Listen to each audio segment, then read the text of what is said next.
Before we get into the game, guess what? What? It's Black History Month! Brr, brr, brr, brr, brr. Hey! Whoa. It's It's Black first. History It's Month. their. It's first day. Yes, It first day of Black History is. Month on a Sunday. And just like I did last year, I would like to take just a couple of minutes to talk about a little piece of Black history, just because it is very, very important to me. If you would not like to listen, you can deafen or leave, or leave for a moment. But if you're all down for the history, then I'm gonna talk about something. Last year, what sparked this was that I was reached out by a client, if you guys remember, who had basically asked me to sound black for a project of theirs. And it's not the first time that I've heard that, both in real life and for voiceover projects. And so and it happened the week before Black History Month. And so the three subjects that I talked about for the preceding weeks last year was racial performativity, basically where that phrase "oh, acting your race" pretty much comes from, pertaining to minstrel shows and stuff like that, and the stereotypes around people of color in cinema and performance. And then I talked about Pearl Primus, who is a African modern dancer and activist who was famous for her interpretive dance of the famous poem "Strange Fruit." If you don't know what it is, definitely look it up. And then the last thing I talked about, um, oh yeah, language and the N word and its origins and stuff like that. And so today, for the first day of Black History Month, I would like to talk about hair. Okay, so hair. Obviously, internationally, hair holds a lot of significance in in culture and identity, right? There's a lots of different stigmas and stereotypes around all different types of hair textures and styles, right? But specifically for African American people, and even more specifically, women of color, Black women of color, have faced lots and lots of hardships and continue to face hardships, from the thing that naturally grows out of our head, right? Um, so everything goes back to slavery. Woo! Before slavery, before the transatlantic slave trade, um, hair in Africa was very significant. It held marital status, social status, wealth, um, cultural milestones like birth and death as well. Braids can be found internationally. However, for African cultures specifically, especially when colonizers came and took us on a boat, um, braids and dreadlocks and twists and all that stuff like that became way more than just that. Um, Basically, when Africans were taken from Africa to go over to America, that sort of stripped away, the Europeans tried to strip away the humanity to the Africans, which that immediate cause of that was to strip away their hair. So they would often shave heads of Africans, and also they didn't provide, there was no like means of hair care for Africans at all. And so when they came to America, and they started working as slaves, uh, the hair care included um, bacon fat and butter. And also, they weren't able to do the very intricate and beautiful hairstyles like they did back at home, and so they would often have unkept hair due to it. Um, or they would make cornrows, which held two different functions. One for practicality, with their hard work on the plantations and the fields and the work in the house. And then number two, they also served as a avenue of communication. Cornrows held messages and directions, paths to freedom for slaves who were trying to escape their masters. Um, and then from there, when equality sort of tried to get into the equation of society, we're going to fast forward more to the 1950s, 1900s, when Black people started to become a little bit more involved in the workplace. Um, Black women in particular felt more inclined to conform to Eurocentric beauty standards in order to get ahead in the workspace, which that often meant um, doing very damaging chemical practices to your hair, silk presses, um, weaves, wigs, hot combs, all that jazz to make their hair look strict and quote unquote manageable. Because it is a thing that to this day, in many, many states, in a lot of 9 to 5 corporations and in schools as well, it is part of dress code or policy that you are not allowed to wear your hair a certain way, which directly targets usually Black American hairstyles like dreadlocks, twists, afros, and so on and so forth. When civil rights sort of came around, there started to be more pride in natural looking hair for African Americans. That's why the afro was invented in the 70s. It was a direct response and radicalization of being proud of natural hair and all that. Um, and then we get into this century, the 2000s. Um, it wasn't until actually 2019 that the Crown Act was introduced into legislation by a Californian um, senator and Dove, the soap company. According to their website, thecrownact.com, it says the Crown Act, which stands for Creating a Respectful and Open World for Natural Hair, was created in 2019 by Dove and the Crown Coalition in partnership with State Senator, as I told you, to ensure protection against discrimination based on race based hairstyles by extending statutory protection to their hair texture and protective styles such as braids, locks, twists, and knots in the workplace and public schools. Um, in some statistics, according to a 2023 workplace research study, um, 25% of Black women believe they have been denied a job um, because of their hair. Let's see, where is it? A Black woman's hair is 2.5 times more likely to be perceived as unprofessional in the workplace. 2/3 of Black women change their hair for a job interview. Among 41% change their hair from curly to straight. 54% of Black women are more likely to wear their hair straight to job interviews. And in terms of schools, 66% of Black girls um, in majority white schools report experiencing hair discrimination by the age of 12. Um, so yeah, that's just a little bit of the history, and I'll definitely put the link to the Crown Act. Currently, as of literally 2 months ago, only 28 states put this legislation into law. So a little less than half of the country still does not have it. Um, And the reason why this is so important is because obviously it's a ridiculous thing to discriminate about and to not hire somebody and to hold somebody back for. Um, my personal experience, I grew up in a very predominantly white area, and I would have a lot of people in public or even at school who would ask me very strange questions and like, does your hair get wet? How do you comb it? Is it real? One sec. One and just straight up trying to touch my hair without asking me. And there's a difference between complimenting somebody's appearance in terms of their hair. I get complimented on my hair all the time.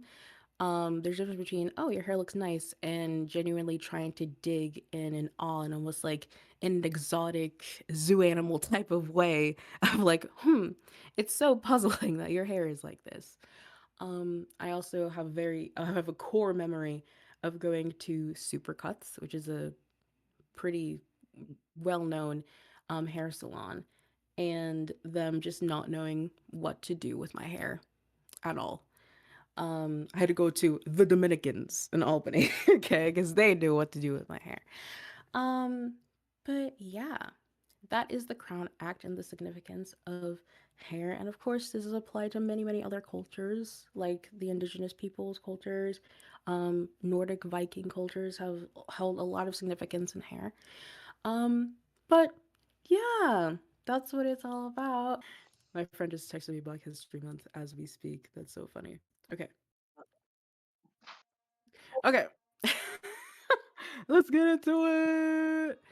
Last we left off, you guys were a part of a little tiny experiment conducted by some of the leaders of Pyre pertaining to a new substance that was genetically modified and created by the resident innovator Betty Medfield, who created a substance called the Supertari Interfacic Kinetic Intelligence, aka the Sticky, to possibly subdue perpetrators and to help you guys out. And so you guys were selected to test out how effective it actually was.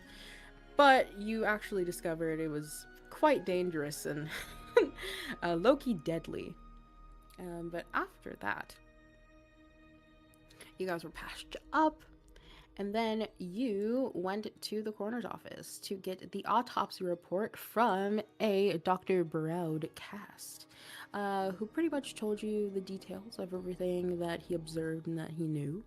Saying that there was no magic involved and that the knife that was used to kill them both was confirmed used by Ricky himself. Some scratches and marks that were dealt to each other and stuff like that.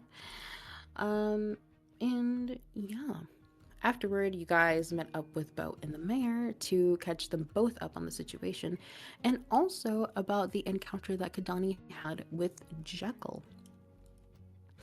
After that, you guys pretty much decided to go and just cross all the T's, dot all the I's, make sure there was absolutely no other lead to a possible third party from this terrible thing that happened to the Joneses. So you went to the Bottom Barrel Theater to find a Orphan Say, who was who had a bad exchange with Ricky Jones the night that he died. And you got his account, and it seemed true to what you had heard. And that's where we left off. As for Alloy, you also guys got some information a little bit from Alloy and their supervisor about Maybelle Jones and why she was the way that she was. But we continue. We are still in Valheim as you guys all decided to travel to the Daily Ignition. What would you guys would have talked about after encountering Orphan Say as you guys are walking there? So I don't think that guy is capable of murder. What do you guys think? You know, I think anyone is capable of murder, but I don't think he's capable of getting away with it. That is true. Yeah, especially not something like this. He's a character. He has the energy of if he picked up a knife, he would also end up hurting himself. I could see But then that. again, he is, like you mentioned, he's an actor, so I could be wrong. I don't believe he has the string nor the force to do what we've seen yesterday. Not as he is now. unless he had some sort of... who knows? I don't think it's likely to be him, but... Hmm. Yesterday, it feels like we've been doing this for weeks. It really does.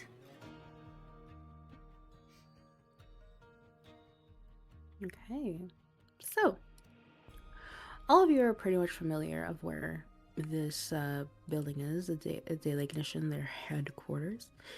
And all of you are aware that there are other brands of news outlets like Sheeple's Postage and the Newland Report that are equally showcased around the city. Although there has never been a competition when it comes to this place of public media, as it was the very first that was built in response to the Anti-Social Censorship Act put into law in Pyre's younger years. And so, located near the southern border of Fettel and Valheim, the headquarters for the Daily Ignition sits just up ahead a few paces. The building has a more historical look to it, nearly mirroring the exterior design of and reminiscent of Corvale, with the grandiose nature of it. With its strong white and sandstone colored walls that tower, topped by pointed arches and a few domed stained glass roofs, and famous long stretched out staircase that leads to the 15-foot tall set of double doors that lie under large copper shaded metal words that read Daily Ignition Co. And in smaller font, offset from this title is spelled out established since 1397. As you walk up the path, you can see rectangular golden plaques that line the way, one after the other.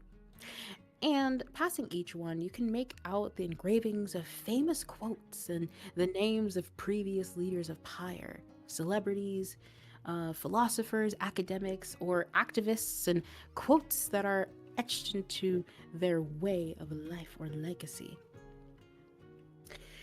Glancing around the grounds of the building, you can see individuals getting lost in a book, writing, or simply enjoying the cool harvest breeze as busybodied people pass you all, coming and going out of the large doors that swing open perpetually as a feline woman barrels past, exclaiming her apologies as she runs off from all of you.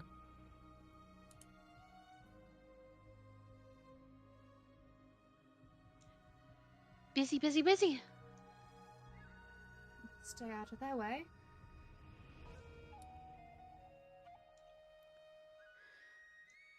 You can definitely say that this place is very, very big. Inside, you are immediately met with a scene of the very definition of controlled chaos. You see rows and rows of bookshelves that line pretty much every wall, and clusters of desks, tables, and couches with dozens of people engaged in boisterous, high energy, or nail biting conversations. Heads nodding, mouths agape in disbelief, with some feverishly writing on notepads or speaking into glowing yellow stones placed on their surface of choice, either stacked with papers of mountains of papers, or bricks of books. Pretty much, the place is alight with candelabras and sconces, my bad, that give the place an otherwise warm tone as people breeze by you with spilling cups of their choice of midday pick-me-ups. The single sentences can somewhat be heard through the murmuring of voices going all at once. I will go ahead and change the scene. Ooh.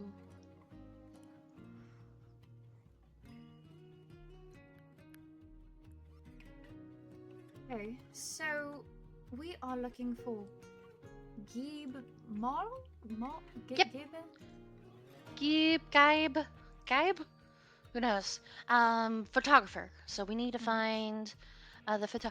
Excuse me. And she like gestures to somebody and like, we're looking for the photographers. Where might we find them? The person that that you choose is just talking into a stone as they pass you. It seems like pretty much everyone is ignoring your presence, but as you all process the new environment, your attentions are caught after you try to get somebody else's. A sharp tone demanding voice. Excuse me, can I help you folks with anything at all? You've just been gawking. And looking over, you see an older looking goblin man with dark green age spotted skin, bags under his eyes, and wearing a scarlet colored suit, sitting at an admin desk that is way too big for his statue, looking at you expectantly. Good afternoon. And she'll like pull out a badge. We're looking here for, I believe, a Guy Marl, illustrator here within the Daily Ignition. We have a few questions we need to ask him. Gabe. You mean Jibe? Might be, could be, absolutely. Yeah, he's right over there. Second row to the left. Keep going down a couple rows over there. A fearful looking guy. Thank you so much for your cooperation. You have a rest of a wonderful day. Yeah, you too, hon. As he continues his work at his desk. Do our best to stay out of everyone's way, I suppose. Gonna head over there. Hey. Sure thing. You navigate through people passing by you and the clusters of tables. You do eventually come to a table that is manned by a person. A Fearbog man who, give me 1 second actually.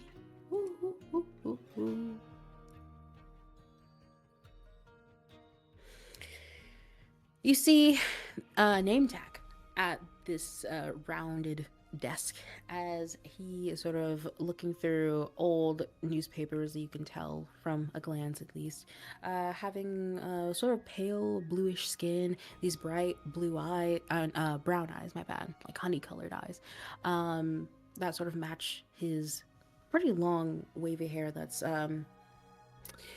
folded into a braid at the side of his shoulder, as he's also wearing a more lax, informal type of wear. And it does say Drybmar. Excuse me, Jibe Marl, show my badge. Do you have a few moments for a couple of questions? He looks up at you, these beautiful honey-colored eyes, and gives you a smile. Yeah, sure. What can I help you with? You wrote an article a while back about the Jones couple and about a cheating scandal and a baby. Do you recall? Yeah, the Joneses. I also heard what happened to them. I didn't exactly write it. I just illustrated it. Sure. But you had a hand in it, right? Pretty big one. Yeah.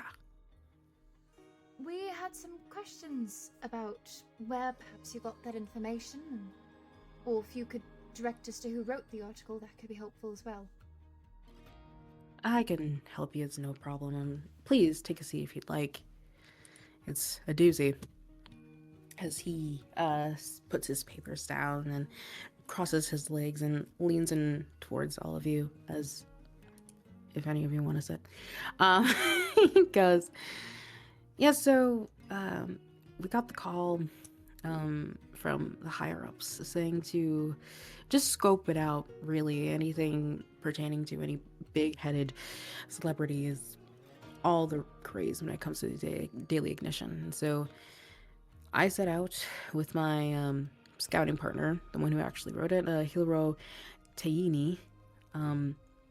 We didn't know the Joneses personally, obviously, but I thought, why the heck not? We took the scoop, mostly because of me. Being half Goliath and all, I guess I felt sort of kinship and an interest. So yeah, the illustration made by me was made after following him around for a couple of hours. As there had already been whispers of a problem between um, the two lovely couple, with Mabel sudden step away from her performing and all. But the day we followed Ricky around, he was attending dress rehearsal for the production of A Mid Harvest Day Nightmare at the Sunset Theater. Are you guys familiar? Indeed. Yeah. Hilro was able to find an alternative way into the theater, as it tends to be pretty tight for the sunset. Regardless, during the rehearsals, he seemed like what the media had portrayed him as. It's still quite shocking to me, actually. Charming, kind to the cast and crew, nothing seemed really off, and obviously very talented. Um, all seemed like a dud, really, until they called for lunch. Him and his co-star went together. The name is slipping me. I'm not really familiar. Janice Um, Moktu? I think so. Yes. The love interest in the play. Um, when returning to rehearsal, after the lunch seemed to have been pretty normal, at least to me, I guess there was some scene of a play where Ricky's character had to embrace Janice, and that's when we heard the door open and in walks Maybelle, his wife. I suppose Ricky was sort of quick to exit the embrace when he caught sight of her. After the rehearsal, though, Maybelle showed up to walk him home, and that was a call for us. For me, everything seemed pretty innocent. I can't say the same thing for Hilro. I mean, it's pretty rare that a celebrity is actually what the public perceives them to be. And Hilro, he was convinced there was some chemistry and tension between the two. Him and Janice, I mean. I had no say in the matter in terms of writing the article. Given what I had to say, it wasn't eye-catching enough for the higher-ups, so it was really just the title that grabbed most people's attention. And that's all I know. So it was a rumor manufactured by your co-worker. That would be correct. And one that the higher-ups dined on. And where did they get about the information about adopting a child? Well, apparently in this space, that's sort of where we got the job from, really. Somebody else had mentioned to the higher ups that there was whispers about some sort of adoption for the two. But of course, that's a little too far into the sauce, even for the Daily Ignition, so didn't really scoop too much into that.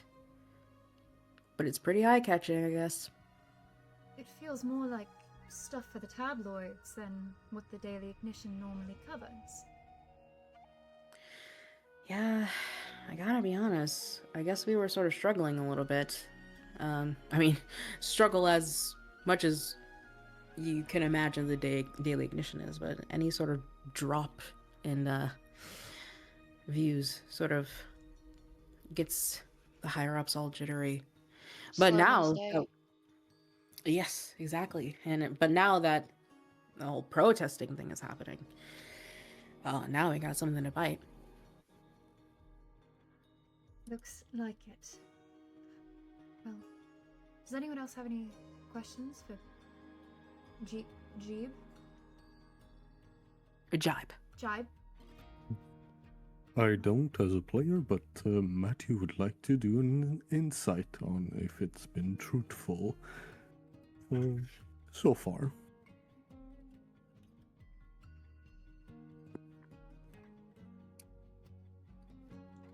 We're gonna roll in a battle dice to add to it. Because it's not that great. And that's not that great either. I believe that's 11. Taking a Is close it- look at Is it okay if Drench what? Is it alright if Drench does an insight check as well? Because he's just watching, not saying anything really. Yeah, go ahead. Ooh. That is not insight fairness. Is there any way Uh, that I can give the this, help action to the guys by Donnie asking a question? I got a natural 20 for 28. A natural 20. Yeah. Sorry. Damn. Goddamn. I don't think Oh, he needs uh, help. For you. Uh this guy's not really making that much eye contact. He's sort of just like looking up and around, then glancing at you all and sort of pretty much doing what I'm doing right now with his hands and his arms, right? While he's sitting at this desk. And speaking pretty plainly, matter of factly, for Drench, you notice all this and just really notice the very relaxed nature of the way of the cadence of speech that this person is speaking in. You also know from a little bit of your training that if somebody looks up and to the right, that they are, in fact, trying to recall genuine memory and not fibbing.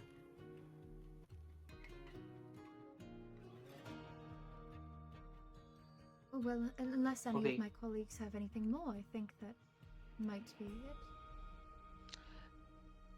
That's the last of my work-related questions. How often do you do like the illustrations for the newspaper? Not related to the investigation. I'm just curious. It's sort of eclectic for me around here. I would say in my 3 years of working here, I've done illustrations maybe 3 dozen times, probably. But other than that, I am mostly an editor, really. So I am familiar with the with the article that you guys are mentioning. But yeah, it's a real shame what happened to them. It's terrible. They both seem like pretty decent people. And that house, my gosh, it's up for sale. And allegedly, the belongings are being donated or sent back to whoever the next of kin is. Trying to find that out. But who knows? Have you heard any other rumors about the Joneses or their demise? Oh, really? I didn't read or edit the person who had wrote about their deaths. Anything else from anyone? No, I'm good. Well, thank you very much for your time. I'm sure you're quite busy. We appreciate your help, and if you think of anything else, please don't hesitate to contact us. Well, yeah, absolutely, actually. And he goes over to a little tiny little thing in his desk and hands you guys a piece of parchment. This is my card. If you want to know anything that's under the table at the Daily Ignition, give me a shout. Thank you. We appreciate it. Definitely will do. Thank you. Of course. You all have a good day. Have a good day. You too. Gonna head out. And as soon as they're out, outside, Donnie is just gonna be so confused. The house is already up for sale? I mean, They with the didn't- state it was in. There were no children. Next of kin is in another province, so I imagine they just want to get it all settled. The city or the bank must have the right to the house, if it wasn't already concluded by their. What do you call that paper? Their will. But I mean, the investigation's not complete yet. I mean, it's been just a little over 24 hours. And yet the scene's already closed, cleaned up, and shipping off. Strange. I feel like everything. I think they want us to believe it was just a simple murder-suicide. I feel Tidy that up. too. Everything points to it being this, but every other clue, every character witness, everything we've got keeps pointing to Ricky's innocence. And what very little we know of Maybell just comes from a fan, not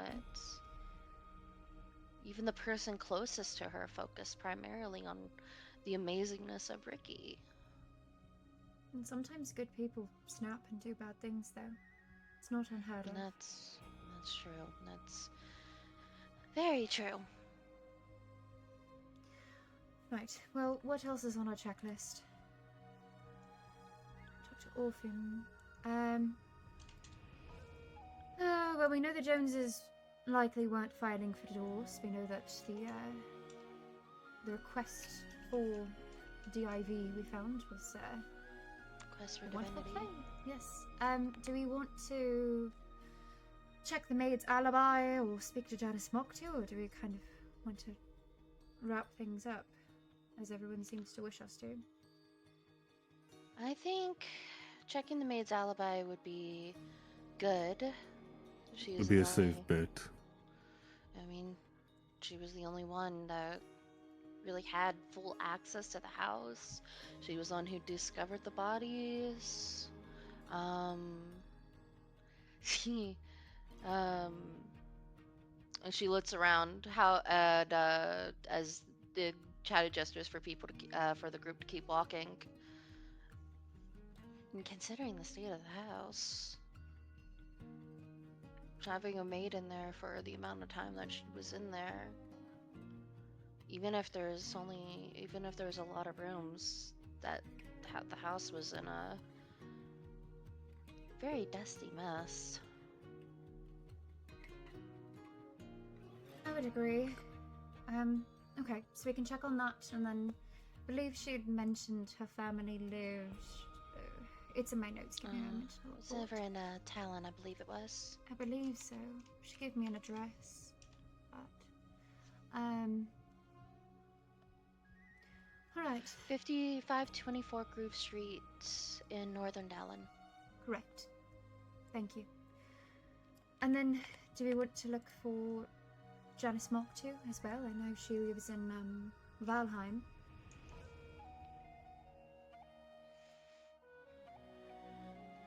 Sorry, are we in Valheim right now, or no? Yes, we're in Valheim. Yeah, okay. We could start with her. It is closest proximity, at least. Would save us some back and forth. I would agree. All right. So Janice Yeah. Moktu, then the maid's alibi, and anything else on our list? That's all that I can think of. Good. Okay. Let's do it. Same as I. As of now, there's little to prove the innocence of Mr. Jones. Based off the evidence that we've got and the fingerprints and state of everything, that's what everything's pointing to. I do have that person I mentioned that we could speak to get a different perspective of Ricky. She worked at the Sunset Theatre, but I, to be frank, don't think she would want to speak to me right now. So if we did chat with her, someone else would probably do that. Mm-hmm. Just an option. All right, why don't we start with Janice Moktu? I think that would be good. Absolutely. Great. Yeah. Good. Mia, would it be safe to say that we could have gotten her address before we had left Yeah. City Hall? Cool. Great. Okay. Yes. Yes. Don't worry.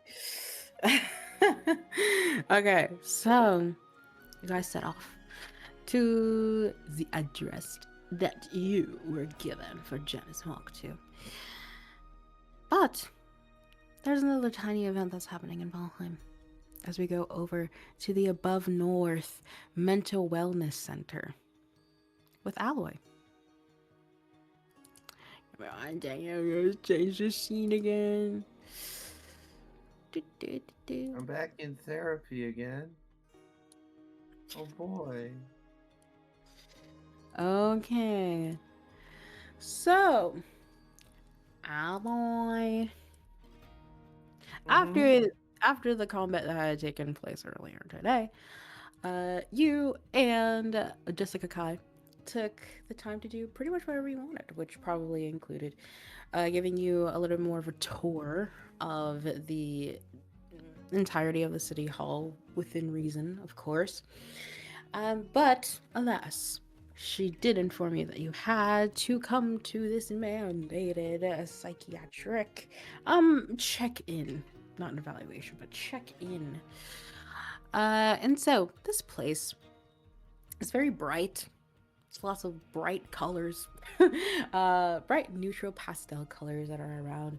There are people, there are tables, there are tiny little young ones that are interacting with each other as you are waiting in the waiting room with Miss Kai.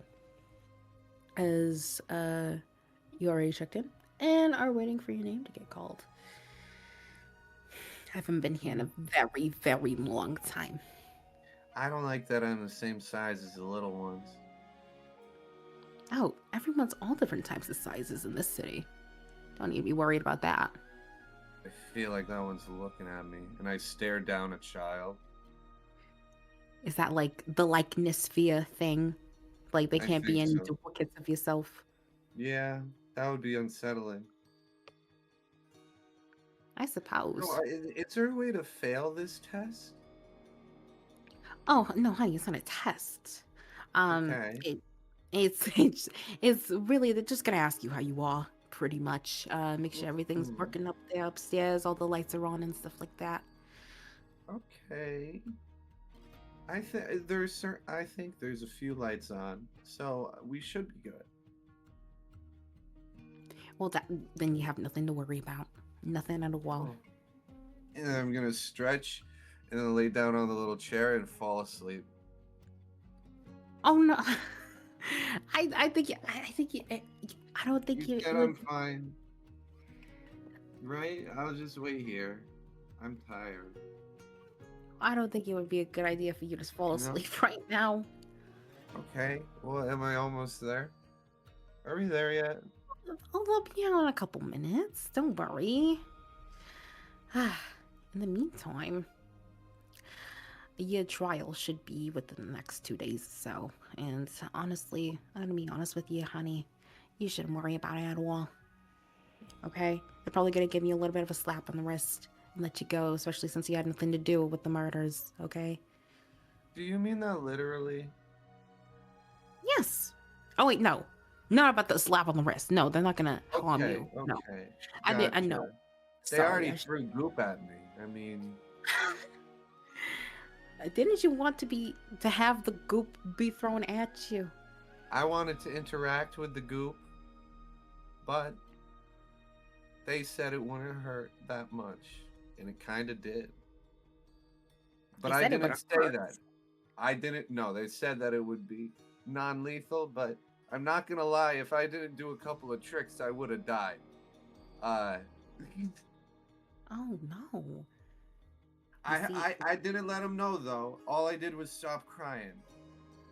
Oh well, I am genuinely very sorry. I should have just kept my eyes on you.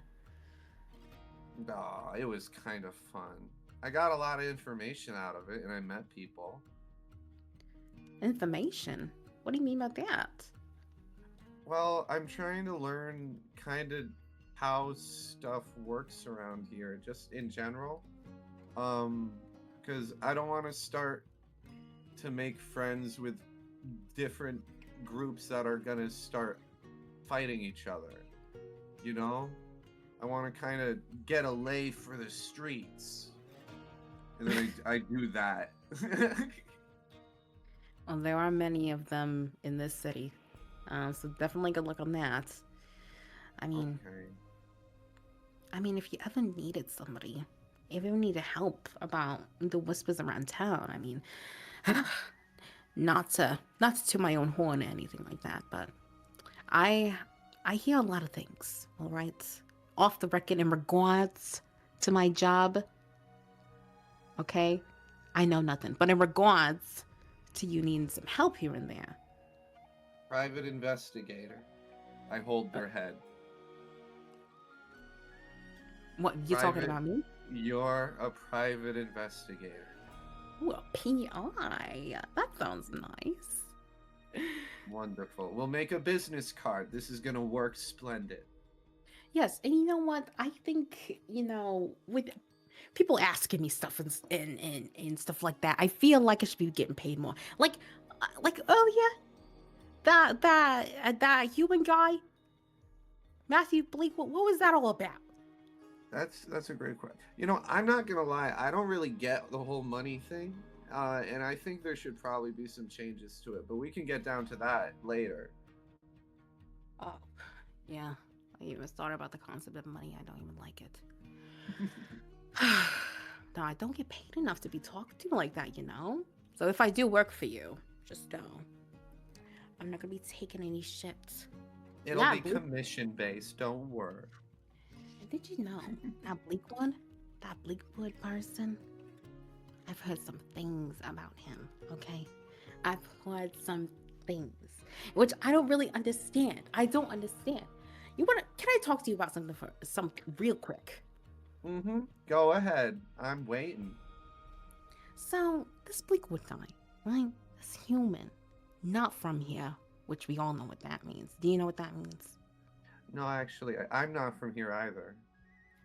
Well, it's a little bit different. So, he's from Vaxilin, honey, all right? Vaxilin is a very, very bad place, okay? Nobody in the city would be safe in Vaxilin or anywhere near it for that fact, all right? But, ever since joining the Enforce unit, all of a sudden, he's the bee's knees. But I don't understand though, because all he does is mope and be all depressed around the place, walking around like he fucking owns the shit. And I don't understand. And you know what's even crazier is that there are many ladies and gentlemen and everything in between that want a piece of that. All right? They want a taste of his bleak wood, if you know what I'm saying. Is it because he's like an emo guy? I guess so. I'm telling you, the Okay, emotion. Is that because? Okay, so is this like a moon elf thing? Oh, no. The different types of emotions, honey. Oh, very different types of emotions. Okay. Yes. There was even some rumors that he took home somebody in the union already. I haven't been able to figure that out yet. Do you think there's any like stuff going on in the weeds here, or do you think they're just charismatic?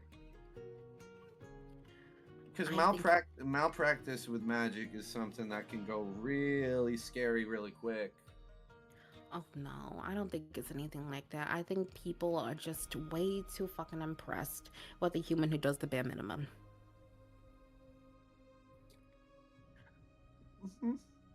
That could be fair. I don't know that many humans. Yeah. I don't know that many people though.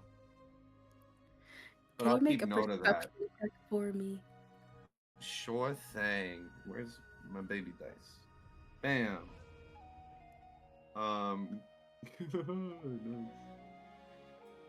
It's 16. Okay.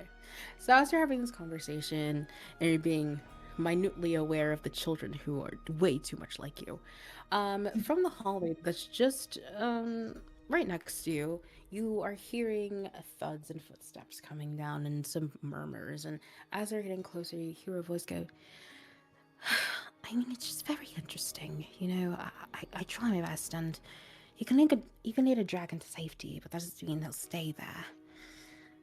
I'll talk to you later. And then from around the corner, you see a sort of tan olive skinned elven looking person with this blonde hair and some yellow markings on their face, very eclectic with the jewelry that they're wearing, this very flowy looking outfit. They're a very cool looking person with with a pair of nice round glasses just like mine. As they don a huge smile and turn towards you and go, "Hello, I'm Dr. Breezy. Are you Alloy?" Mm-hmm. That would be me. Wonderful.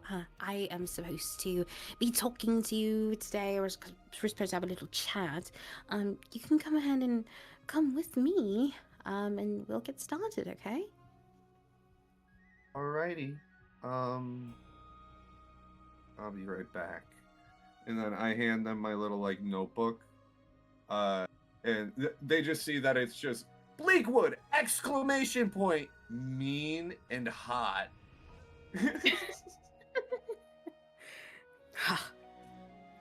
If I had a copper piece for every time I saw that, you're hearing as like you're going down the hallway. So, how's your day today, Alloy? It's been going pretty okay. A little chaotic. Still kind of recovering from the little testing event that I got to partake in. Oh, really? Testing? Mm-hmm. Yeah, I got to go and see Goop. A goop. And what is goop exactly? So, it's Sticky. That's actually its name. And it was meant to be like something that you can use like on protesters to make them not riot and stuff or whatever that means. But then they kind of it got a little excited and it started trying to do a little more than stop people from resisting. And I I almost got knocked out a little bit there, but we're okay.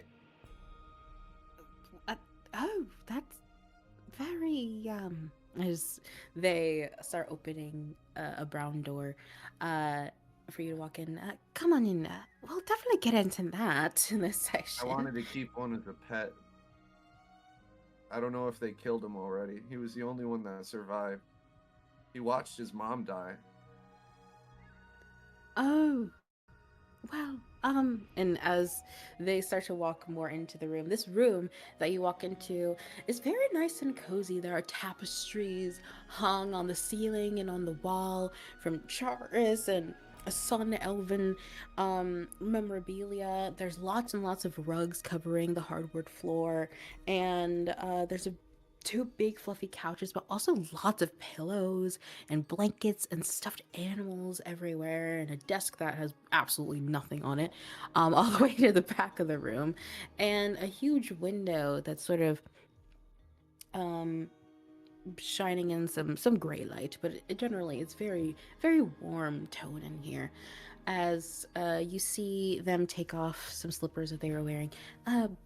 I see that you already do not have any shoes on, so you just come here with me in the middle and get yourself all comfy. You're welcome to sit on the floor, continue to stand, take a blanket, take a pillow, anything you'd like. I grabbed the IKEA stuffed animal shark and then I slowly float into the corner and then start glowing very slightly with the little swarm in my hair. I'm ready. Ooh.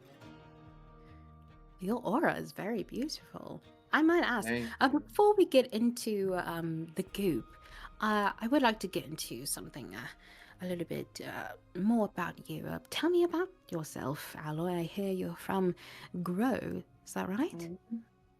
Yeah, I'm a lighthouse keeper. Well, I was. I was a caretaker for a little bit.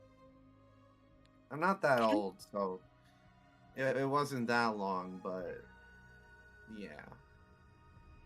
What was it like working as a lighthouse keeper? Um, kind of boring. I was mainly listening to a lot of like my parents' stories and stuff like that. Um, because they were expecting me to live a really long time, but that's all fine. And they were thinking, oh, it's okay if we teach you all this stuff right now and coop you up in here because you're gonna be out there for so long. Um, but I got out early. Hey, I'm gonna be honest in saying I think there's a little bit of some contradictory language that I'm hearing here. So, you said you were a caretaker. Was that for your parents? Is that why you're using the Um, language of you got out early? oh yeah, my mom was pretty sick for a while. Um, but it was just a hard part for a while. Oh, I'm so sorry to hear that. That's terrible. Well, you're here now, and uh, you did mention to quite a couple of people that you walked all that way here to Pyre. Is that correct? Yeah, it took a while. I can make berries though, so I never really got hungry. And then I would just sleep in the trees. But I don't really need to sleep, but I like sleeping. Right. Did you travel alone? Did you not take any public transit of any sort? No, I was trying to find the this place seems like it's a good center. It's like a what's it called? It's like the citadel for a lot of the country. It's like main center area. I kind of just followed things moving until I got here. Oh, okay. Yes, that was going to be my next question. And what does motivate someone to travel in such a manner all the way over here? But of course, that is pretty much what the city is populated for. And what made you pick Pyre? I guess this has a lot of opportunity for you, as you are alluding to. Yeah. One of my mom's favorite artists was here, and they got like big and did a lot of work over here, and that always sounded fun. And they always traveled across the country doing stuff, and I heard a lot about their stories, so I thought I might as well kill two birds with one stone and visit this cool place, and on the way, just take my time. Yeah. All right. Who? What artist was it? It's a singer of Faith and Dandelions. They recently Mabel. passed. Mabel Jones. Yeah. Oh. That's wonderful. She was very talented. Also tragic what happened to her.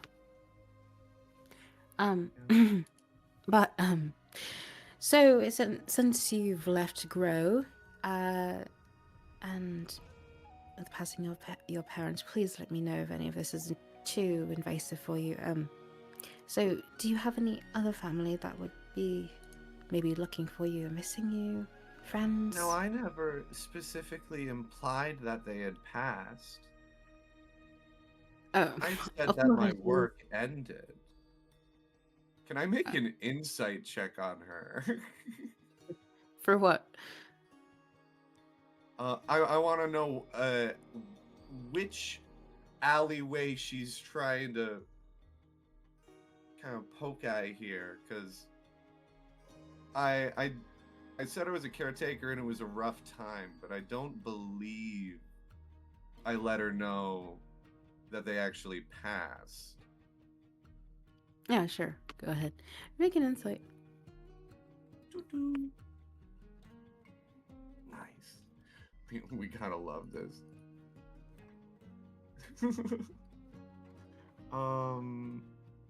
I for insight 4 8. Oh, we got a 15. Yeah, sure. So, this entire conversation so far, you have realized very quickly about Dr. Breezy is that they are very fluid in the way that they talk, and that they haven't really flubbed at all in this conversation. When you had mentioned Maybell, though, it seemed to be the first time that there was a little bit of a stumbling. But other than that, in terms of maybe what angle you feel like they're coming at you with, um, seems of just genuine curiosity. Okie dokie. I'm gonna just kind of allow her to proceed and see where she takes this rather than trying to tap back in. I'm gonna let her sit in the little silence for a minute and just look at her holding the shark. Yeah. And in response to what you had said, oh, my apologies. I just had assumed with the speech that you were using. Apologies for that. Okay. Are you, speaking of family, are you aware of any family history of conscious or subconscious irregularities? Well, my mom was really sick, but I don't think she had anything going on in her head. Okay, that's nice to hear. Do you do know the difference, correct? Well, I don't want to assume that I do and then find out I don't. Very wise of you. So yes, physical ailment is not the same as a conscious or subconscious irregularity. A subconscious irregularity is essentially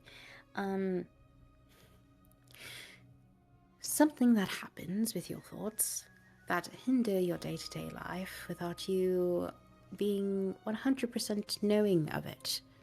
Meanwhile, conscious irregularities are things that are a little bit more apparent in outward in behavior.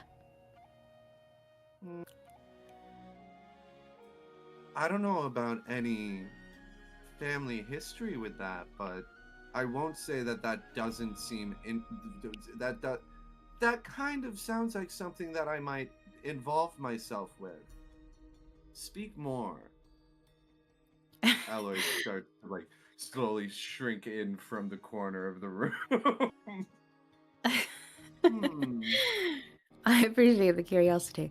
So I guess, for example, my work has a lot to do with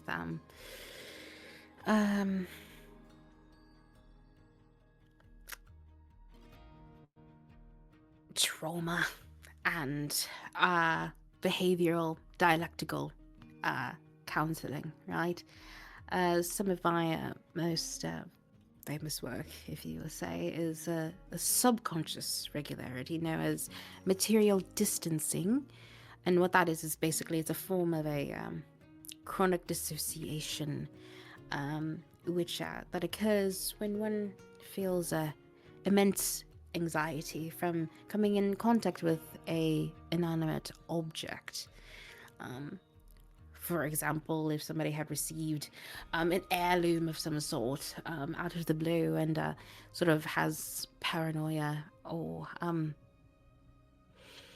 superstition that something might cause harm to them or bad luck of something or something of the sort, that would be a subconscious irregularity. Could that technically be something like a tattoo? Yes, I suppose it could. Although Hmm. a tattoo is something that is imprinted on your body, I don't know if it would be an inanimate object in and of itself, the tattoo. I don't know if you would describe a tattoo as an object or just Well, a thing. I classify it as a thing. I don't know. I've got this thing on me that makes me feel that scary, weird way. Oh. Do elaborate if you'd like. Oh, I got a scar on my back and it makes me feel bad. But like it doesn't hurt anymore. But like it makes me feel bad when I see it. Ah. Yes. All right. Yes, that would be a form of Oh, did something create the scar, I assume? Yeah, my dad. Okay, so yes, that would be a form of trauma. Yes, of course. Not quite material distancing, as that is just a mark on your body that has left a emotional and physical scar, for sure. But I would be happy to talk more on that in future sessions. Okay. But you know what? Can I What ask is- one question of you? Of course, go ahead. Did you know the artist's name is Maybell, right? Yes. Did you know Maybell at all? I didn't know her personally. It's just she was a moon elf, as you mentioned. I am a sun elf, and and you see her sort of start to lose track of her words once again. I guess it just makes me a little bit sentimental and emotional when I hear of something bad that happened to my own. Mm-hmm. That makes sense. Especially a loved one. Though it's not uncommon. You know, most marital murders, violence are premeditated. But it's still a scary thought, don't you think? It didn't really seem premeditated. Oh, is that in your expert opinion? Well, I mean, I was there. You were there when the murder took place. I mean, whose urn do you think I broke?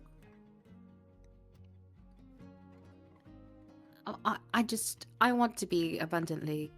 I want you to be abundantly clear, Alloy. Did you witness the murder of Ricky or Maybell Jones? No, but I saw a whole lot of evidence. Okay. Yes, there's difference, all right? Well, Definitely. but that's for my trial, and you've got confidentiality or whatever it's called. I do, but also, if it does pertain to an ongoing case, or if it's anything that is a Well, harm isn't to it you and others, I closed? do have to inform the authorities. Yes.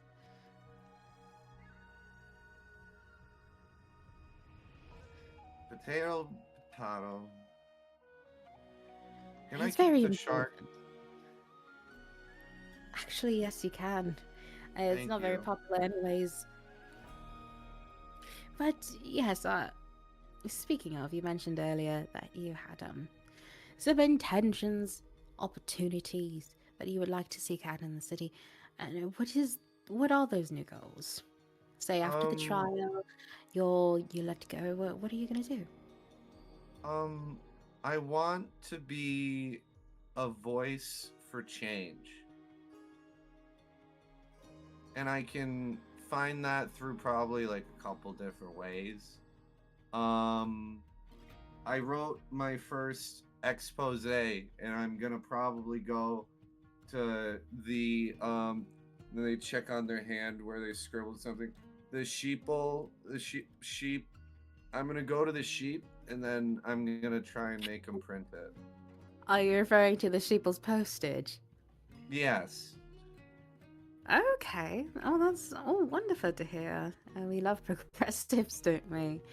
Um, so now that I sort of gotten everything that I needed out of the way, do you tell me what you were mentioning the goop and how it almost killed you, but you also tried to befriend it? That is still puzzling me in this moment. Oh, yeah, it was like a training thing for enforcers, and I was on the way with like my trial and stuff going on, and I saw the mayor and everyone else was there, and there was someone that was like making the goop, and I wanted to see the goop. Um, it was fun. I wanted to prove myself. I think I did. Some people were getting gooped on, and I maintained my cleanliness for most of the fight until like the last like 3 seconds. Oh, well, I mean, pertaining to your goals, I think that would actually be a possibility in the future if you wanted to make a change and be a voice for the people. I mean, being a Hook part me of up with Squad Viper, am I right? Squadron Viper. Yeah, why not? Of course, I mean they've been in the media, not like they seem they Oh, seem I don't know. pretty. Maybe Well, who's the B team? I don't want to go straight for the head honchos. I hear them in the news a lot. well, yes, that's Squadron Viper. Those are the ones that are in the media. What were you saying? Squad B? No, like the quote unquote B team, like there's like the A team. That's like the big one that everyone knows. And then there's like the Right. B team that's like, they're there. Hmm. That's a good question. I don't think I have the credentials to really deduce that. Uh, I'll find some team to join. All right. Well, I do wish you the best of luck with that. Is there anything else that you would like to express to me before we end our session today? Um, I think that's it.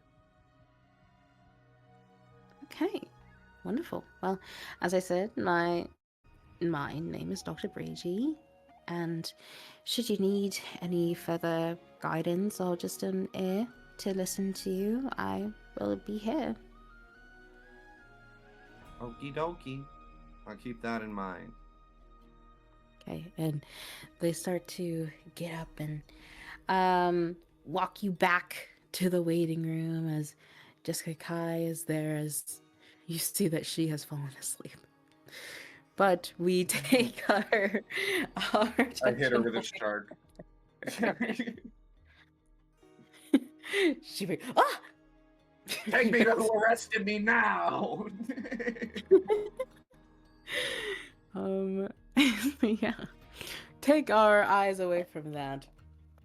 And we return to our main group.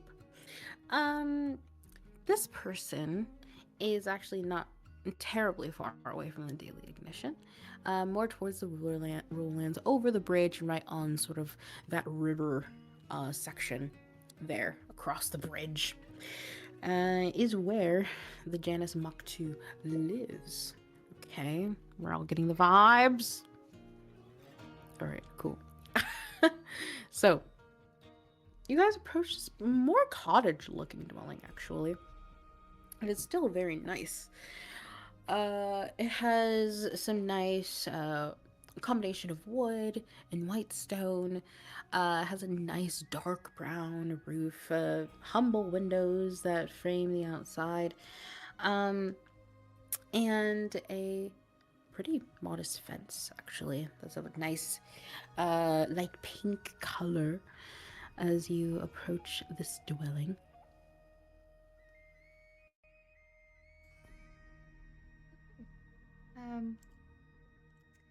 Is there any specific questions we wanted to ask or anything we were curious about before we go in there, other than is the affair actually a thing?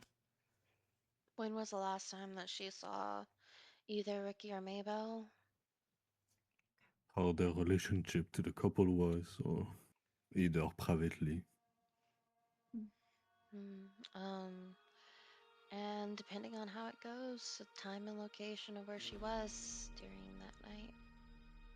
Have we had anyone talk about Ricky being blind other than the coroner? No, not that I Hmm. recall. Not that I'm aware of. I'm just curious if maybe that was something that was new for him, or if the coroner was right that it's something that he's dealt with all his life. All right, shall we? Real quick, out of character. It's not bad, but was it just mine or was it everybody? You were cutting in and out a little bit. Not a lot, but just in and out A little bit, but Me? it's yes. Okay, I just wanted to make sure. It wasn't bad. We like everything you understand. It was just like there was just like little crackles. Okay. So I just wanted it to still make sure. happening? Like if was my system No, going no, no. down? It's probably mine. Okay. If it happens again, just let me know. Awesome. Will do. Knockity knock knock.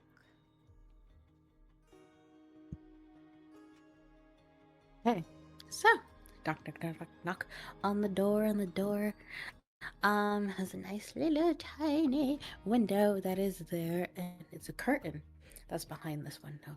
And after a few minutes, you see that the curtain is shoved open, and you see a person, masculine in nature, peeking their eyes, their dark eyes at you, and furrowing their eyebrows, and then closing it. You hear the door unlock and open, and you see this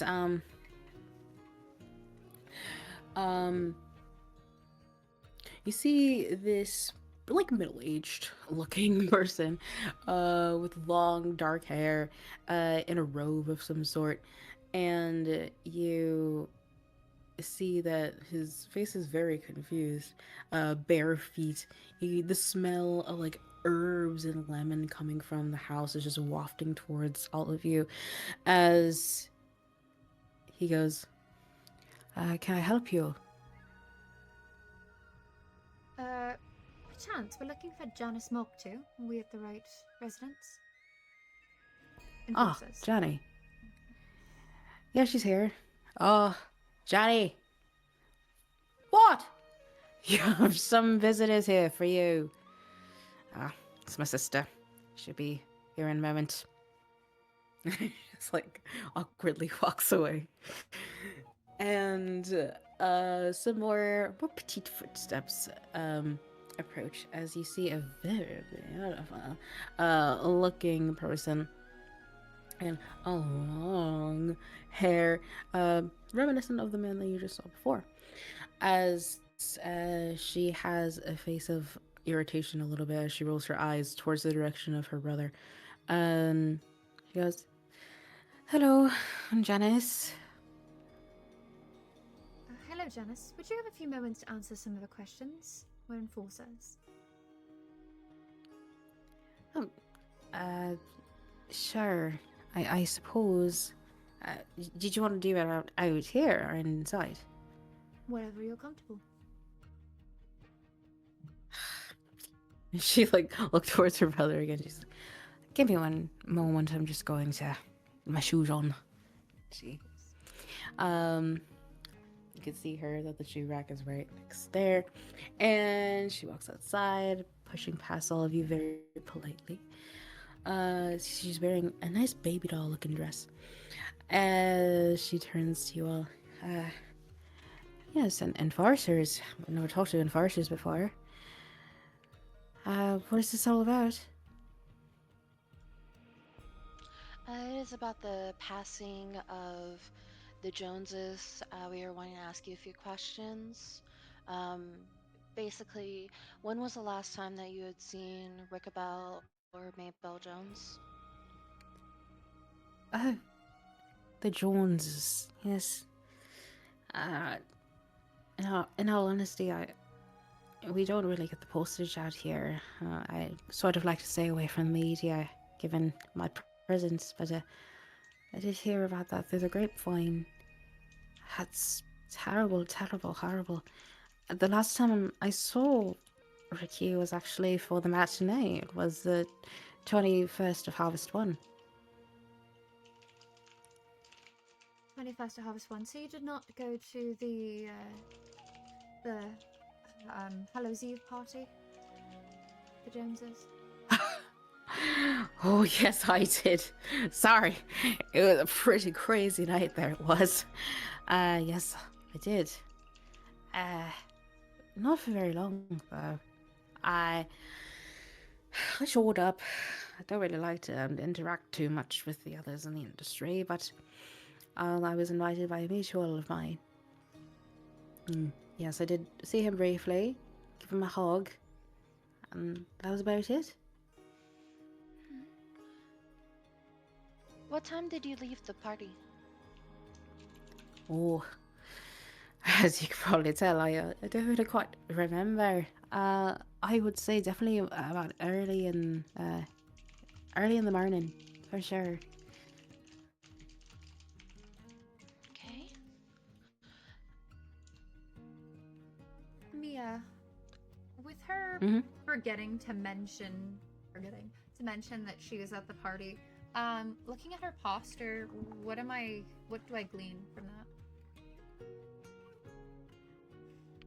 It's just like general. Yeah, like just maybe an inside check, but like just trying to see if maybe her intentions are, I don't know, if she's being genuine, if she really just slipped her mind, or You notice that in the deep, deep depths of her mind, she forgot. okay, word. Yes. Okay. Thank you. How Carry well on. did you know Ricky or Maybell? Oh, I didn't know Miss Maybell very well. You pretty much heard everything about her through Ricky. As far as Ricky, we would often go to lunch together, getting to know each other just a little bit, just talking about regular things in the industry, about roles that we had been offered, and silly little things, maybe small events about rehearsals and the director, but that was pretty much it. Very nice guy. And always give me recommendations. As far as Maybell, I think the only thing that he recommended to me was this wonderful costumer that Maybell had gotten for her performances. I was looking for recommendations for an upcoming performance of mine. That's Do you know the costume? oh yes, it actually doesn't live too far from here. It was Adamine, Amadine, I think. Amadine? Correct. Okay. It was another moon elf woman, very nice. I written a couple letters to her. All right. Well, thank you for that information.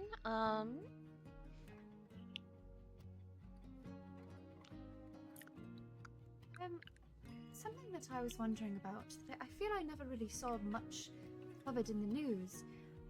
Ricky's blindness. I find it so intriguing that the tabloids really never covered anything so, I don't know, important as diversity in the theatre community. Oh, I don't know if Ricky was blind. I think he could see pretty darn well. I do know that he had to have glasses here and there. But he wasn't blind. No, he wasn't blind. Interesting. I did notice a little bit of sheen to his eyes, but I don't think he was blind.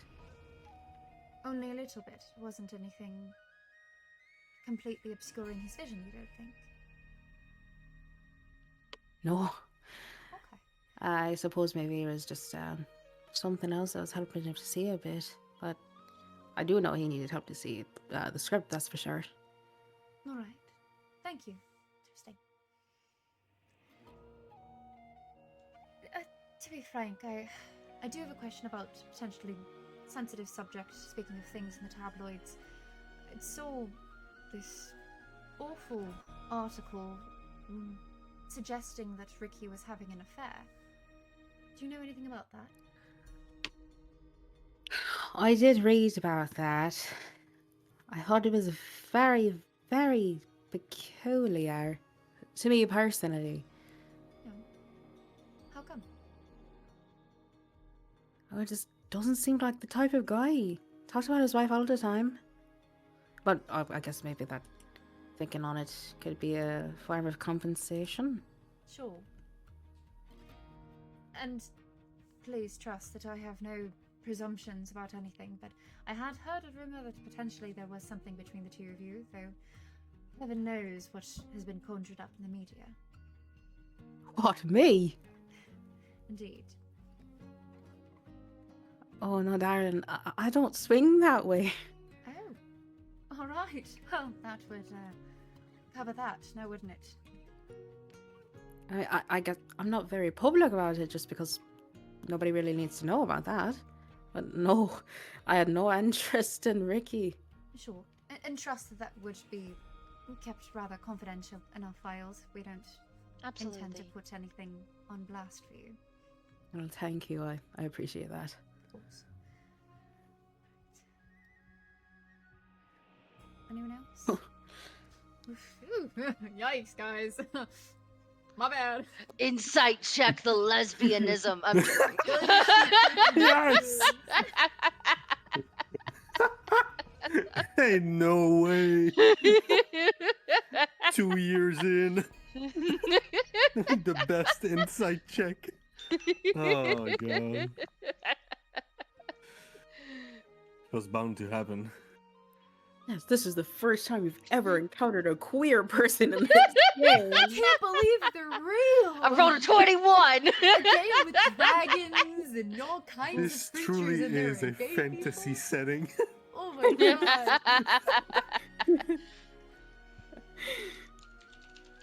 Man, I wish gay people were real. Dude, same. Tanji's dads are just friends. Roommates. They're just roommates. I forgot. And they were roommates. We're just roommates. That's so Obviously, good. guys. They were the bestest and Yeah. closest of friends. Really close. And they were Taji calls them bakers. dads as a joke. It's just a joke, you guys. No homo. No homo. Oh. History would call them friends. Sorry. I don't have any more questions. Do you guys? No, I think don't. so. Is there anything that you think we missed or that might be helpful to our investigation? I mean,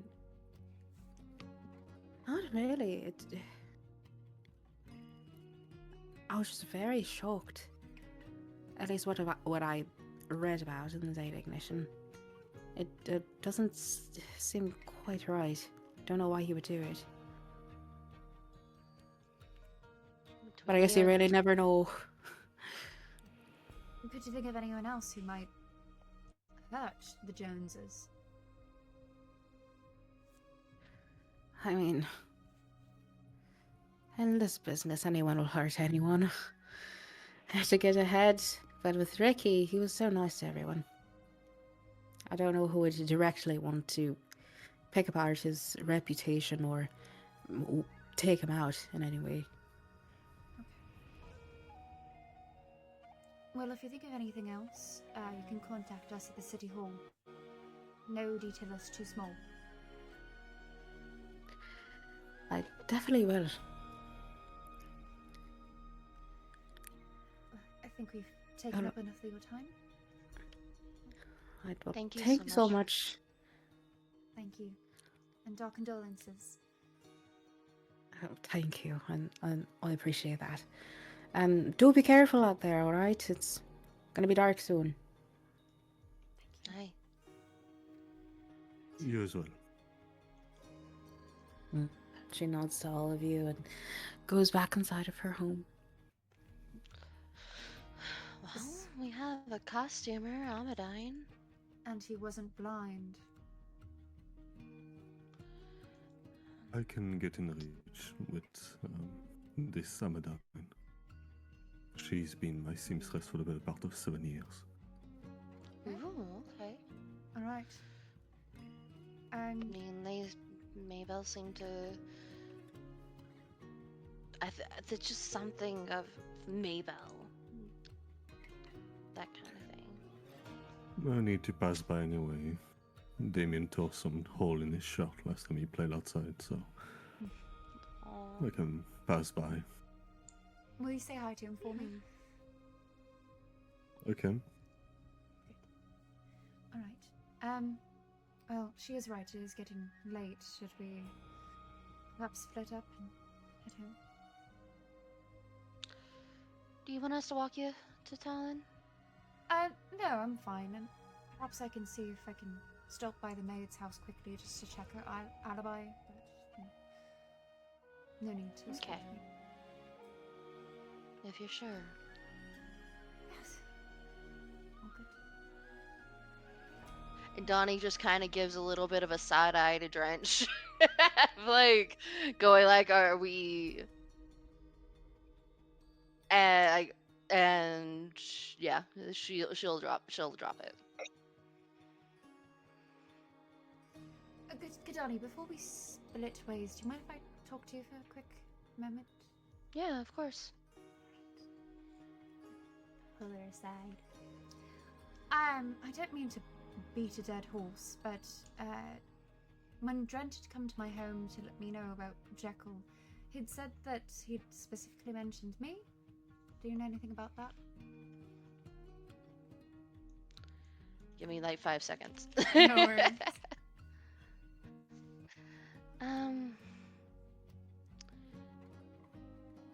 He did mentioned that we were seen together going, I believe it, into the house. Mentioned that you had also promised him or owed him something, which I know that you mentioned that you had already handled. He just really seemed more peeved off than anything, and considering what we've heard from Adrian, that they haven't come yet for the thing, and the lack of enforcers, or the fact that the enforcers are spread so thin, I don't know, it's just not really sitting right. No, it's not. I'm assuming he's referring to quite a while back when Tanji and I we were investigating Gaia when she was missing, and foolishly promised him to get the same information that you did. It has been handled, and we owe him nothing anymore. So if he tries to contact you, I'd probably ignore it next time. Tell Bo. Yeah, that's kind of what we got lectured about. No worries. You did the best you could in the moment. Yeah,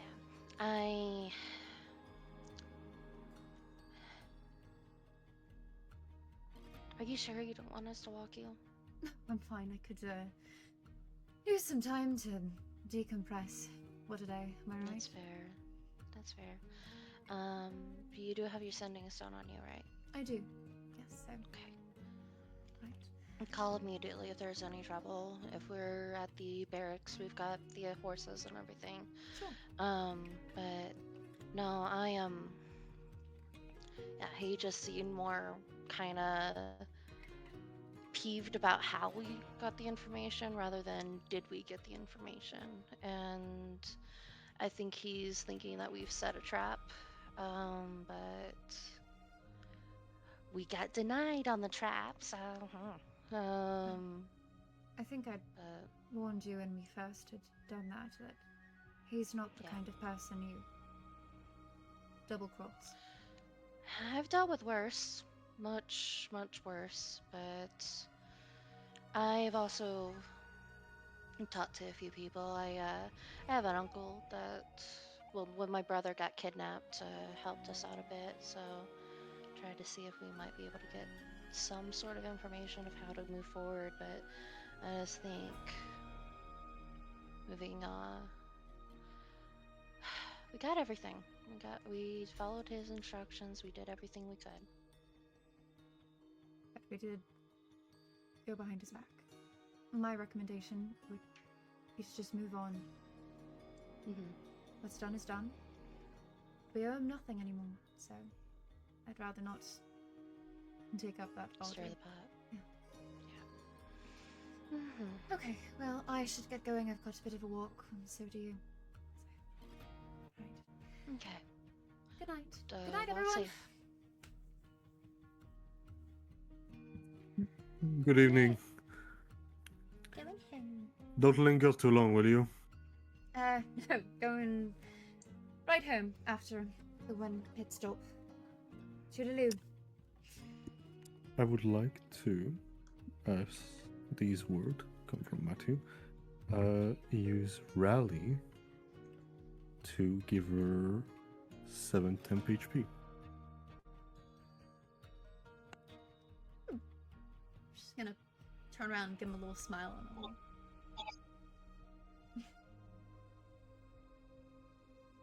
I don't live too far away, so I'll see you all tomorrow. Night. And Matthew will depart.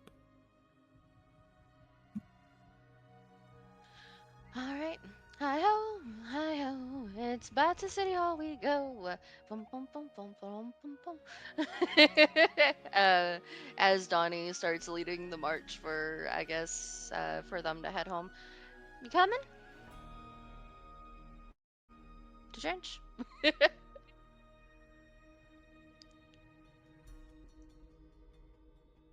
Yeah.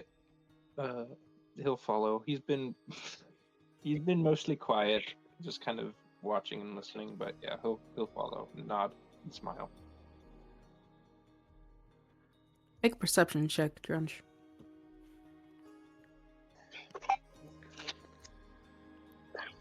I just want to state I'm trying to get it to work, but my phone is at off.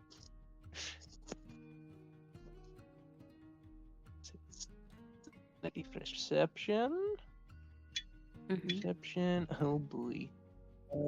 12. Okay. As you and Kandani are heading back to the city hall,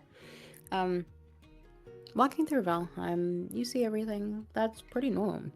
You see all the beautiful produce that are in season being sold and exchanged and distributed. You see the outdoor seating of cafes being riddled with people enjoying each other's company. And you see, just briefly, as you walk, the familiar vision of Mark Wiley as he's engaged in a boisterous conversation with somebody else across the street from you, as he glances and just winks and continues his conversation as you pass by. But with that, let's go to, let's follow Maven. I lied. Let's follow Matthew.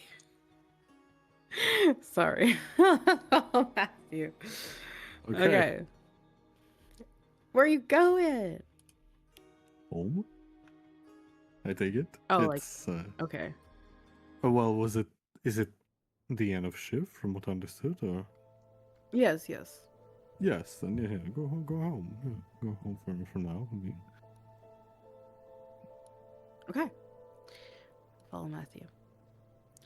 So, Matthew, you're walking, and it seems like from the clouds in the sky and the slight moisture in the air and the smell of wet soil that you can smell, it's probably some light rain about to come. But as you approach your place, you see yet another package sit in front of your doorstep. A very official looking one, as you've recognized from being in the Redo's room briefly, that it is yet another package for her in regards to her work for Cornell University. Um, I was standing right in front of it. You see a long blue, like baby blue cloak, as you see this person staring, looking down at it, and then knocking on the door. From a distance, correct? Yeah. But you will wait to approach, see if anyone Sure. answered the door. Yeah. After a few moments of you just T-posing in the middle of the road, you you see the door open just a little bit for a second and then fully open, as you can see the little figure of Damien run out and hug this person and the legs as they receive the hug. And then Sarash step out for a second. You see him smile very brightly as he motions this person to come in, and all three of them go inside. How tall was that person, you said? About average height, probably around like 5'8". Matthew will continue his step in that case and return home. Has the package been taken, or are there any letter in the mailbox? Yes, the package was taken inside by Siraj.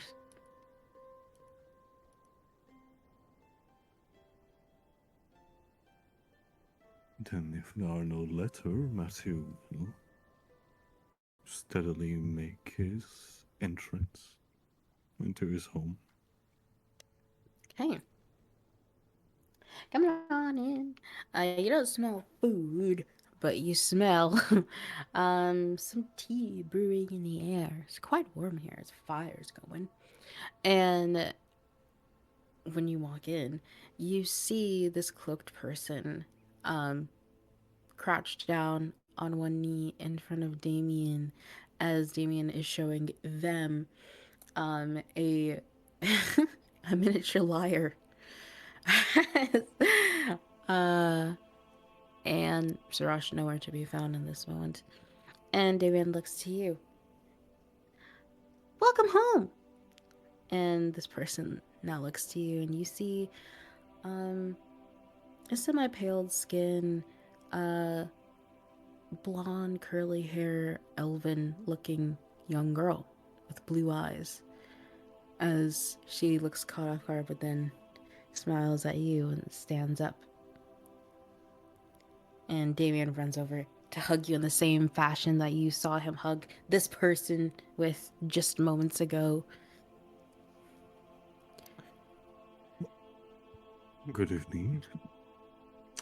As he kind of pays attention to Damien, and then his look return to that stern kind of appearance, right? The stern stare towards that individual. Oh. I'll Hi, give you a sir. look. I don't know if you remember me. I'm one of your students. I just wanted to drop by and ask Sarash a couple questions is all. I had questions about technique. I believe I remember you, at least for a brief instant. Yeah, I started pretty recently. But yeah, that's why I'm here. Sorry. My name is Adeline.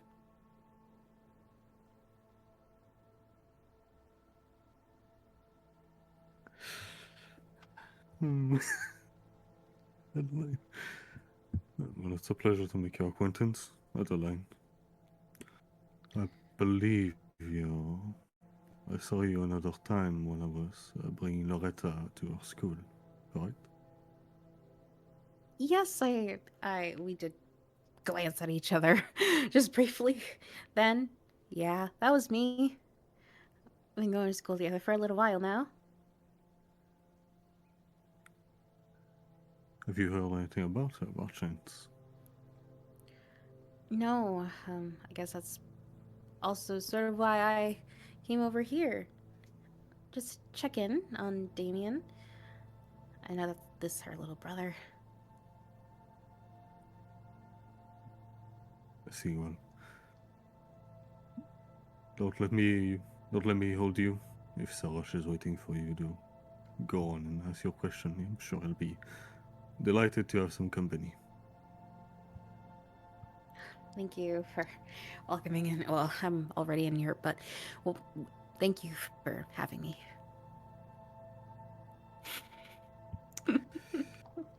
He'll nod and assuming Sirosh will be slightly occupied with answering question, Matthew will himself prepare the dinner for the night. Look what I got. Look what Sarash got me. What did you get, son? It's a liar. He thinks I could get lessons too. He said he was gonna ask you. Can I have lessons? I don't see why we couldn't afford it. Ice. And he sort of climbs up onto the island chair that's right in front of you. Caroline's really, really nice. And she walks over very awkwardly with her hands in front of her. As you hear heavy footsteps walk down the stairs. All right, I have returned. It's time to start dinner. Oh. Hello, sir. Sirosh, Welcome back. thank you. I see that the student here is looking for information and inquiry about technique and perhaps otherwise. I can begin dinner if you wish. Yes, yes, you had a question for me. What was your question? And she will go, yeah, so in terms of the takedown that we were learning a couple days ago, about knowing one's weaknesses and strengths, as she motions to you, Matthew. I was just wondering, what if we're not fighting a humanoid? What if it isn't on the ground? What if it's on a different plane? Is that what it's called? Because oh yes, so you were mentioning probably beasts of some sort. Am I correct? Self-defense against wild animals. So we have not covered that quite yet. But we will soon. Just in those situations, you stay calm, you stay collected, and either you play dead or you make loud noise. But that just depends on the beast. Was that all your questions? Yeah, that was pretty much it. Pretty much it. Thank you so much for having me again, Mr. Wood. I appreciate it. The wise advice. I'll get going now, though. Well, you have a good evening and be safe. Yes, Adeline, be safe. Be safe for sure. It's going to rain soon, so hurry home. Will do. Thanks again. As Siraj gently leads her out and closes the door behind her. By that time, Matthew will already be cutting some vegetable apron on and kind of waiting for Sarosh to return. Sarash comes in, he pulls his pants up a little bit more, adjusts his belt, takes a deep breath. I assume your day was good? Productive, to say the least. And yours? We went to the market today.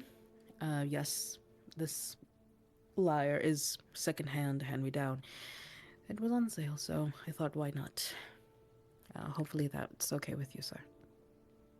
No issue with me. If he seemed to be interested in it, I don't see why not. I'm interested. And then he starts like strumming it. It's all out of tune. It's bad. Yes, we will be listening to sweet, sweet music from now on, I suppose. Well, that's a delight to know. Damien, why don't you go upstairs and prepare for dinner, will you? Okay. And he hops off. The honeymoon, it's breaking. Oh. He hops off. He hops off the chair and hops all the way up the stairs. As Matthew keeps on cutting vegetable and so on. Who is she? That was Adeline. It's one of our newer students.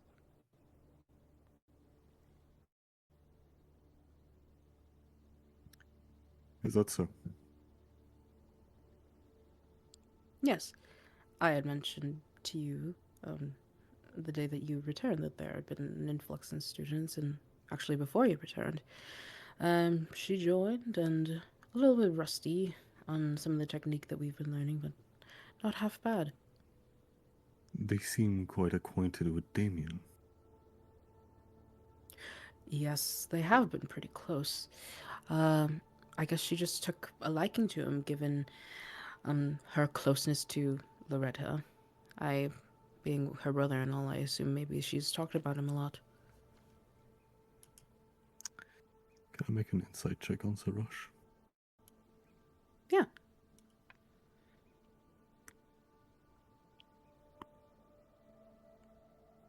I'll use a d8.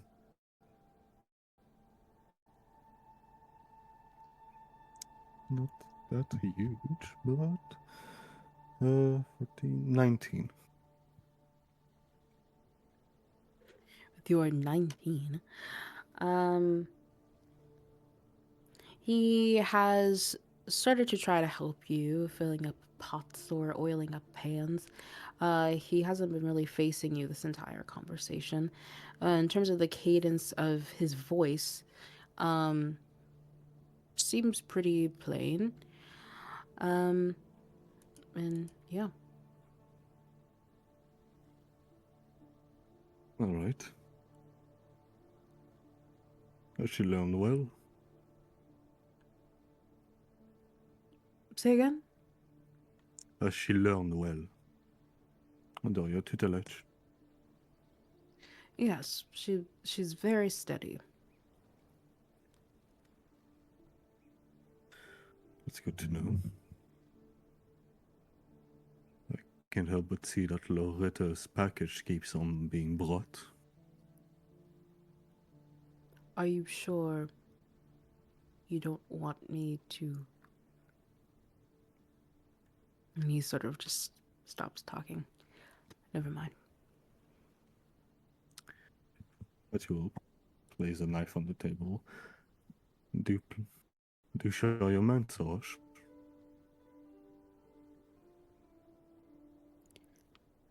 It has been quite a while since she has been home, sir. And I know you have taught her independence, and I am also confident that she can hold her own, but and he turns to you for the first time since helping you out.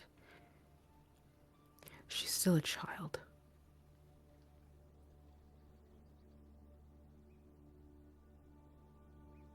That we Are agree you on. sure? Are you sure you don't want me to take further action? I was planning on sending her a sending message last night, but it passed through me. I was going to after dinner.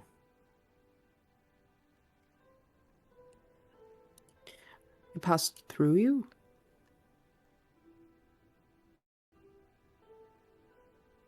I got distracted with Damien, and by the time I finished, I was tired and exhausted from the day. Are you sure you don't want anything else to take place in the efforts to contacting her, finding her? Yeah.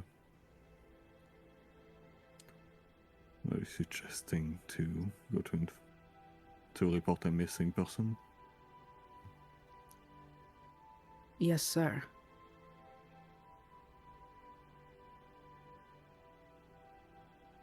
With all due respect, Well, she could be dead, sir.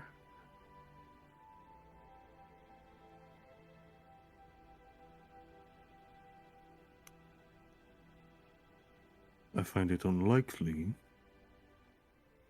but I believe you're worried on of reasonable sources. In that case, we can. Perhaps it would be wiser to do so.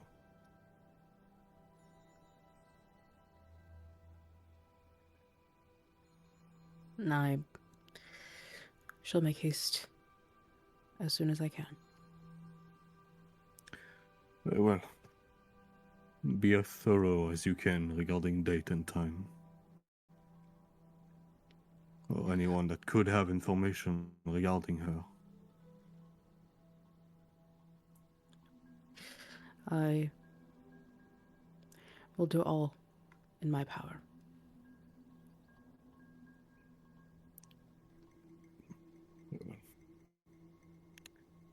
If you prefer, I can let you use the sending scroll in order to send her a message to see if she's alright or not.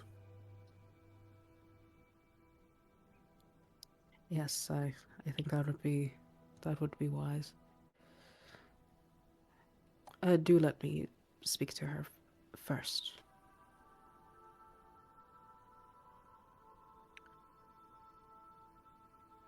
He'll drop the apron real fast and he'll go upstairs. And from his desk, he'll pull out, probably present one of the sending scroll and return to the table as he place it on the counter. You know how to use these? I believe so. And he grabs it immediately. If not, I have another spare.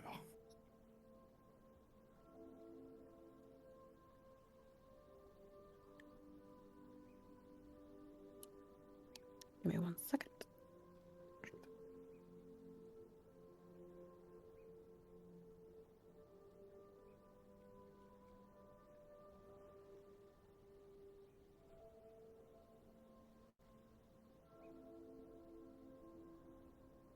Okay, you see, Sirash takes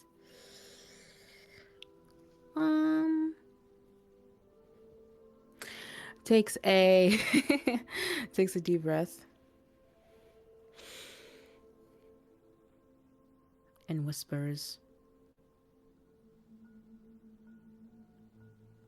and then stops whispering.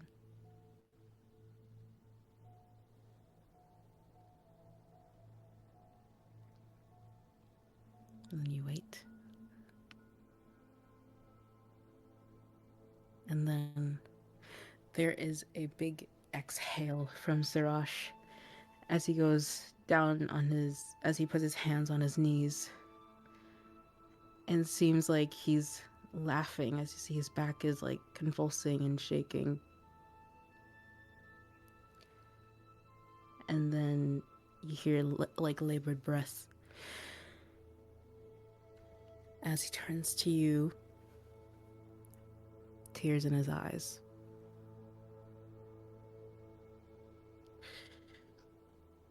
She's okay. And we will take our eyes away from that.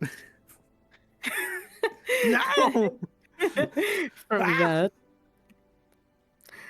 And now we will go to Maeve. I want to do two Sorry. things. I want to get eggs, like my mom requested. And I want to also, talk to the maid's family. Literally, all I want to ask is just to confirm her alibi, so we don't have to necessarily roleplay whatever you want. Sure. So you can you could dox 1 copper piece for the eggs. Got it. If you want. You go to the house of Clairn, and you're able to talk with her. And just like she had stated when giving the address, she does live with a bunch of her family members. And what did you want to ask her specifically? Just like where she was that night and like. Well, she had told us where she was, that she was with her family. So I just wanted to ask, a family member or two, like, hey, where was Clan? Just to confirm. Yeah.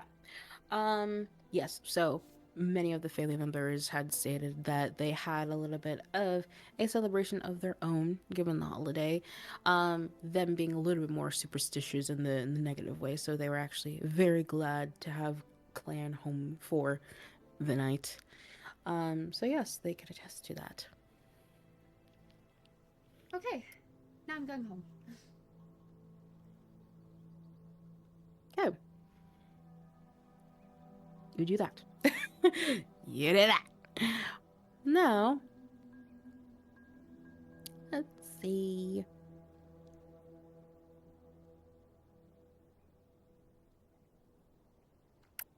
Can we actually take can we take a 10-minute break? Yes, sir. Please. Sure. I would appreciate it. Oh no, Meg! What is gonna happen to you? Oh no! I didn't forget to I'm eat, back. so Mom can't be Oh. disappointed in me, right? All right, I'll be right back.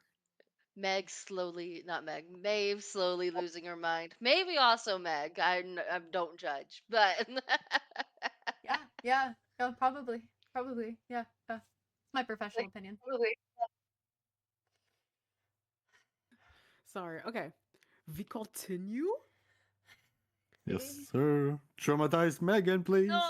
So we go back to the city hall. We go back to city hall. Oh. Yeah. Oh. Sure.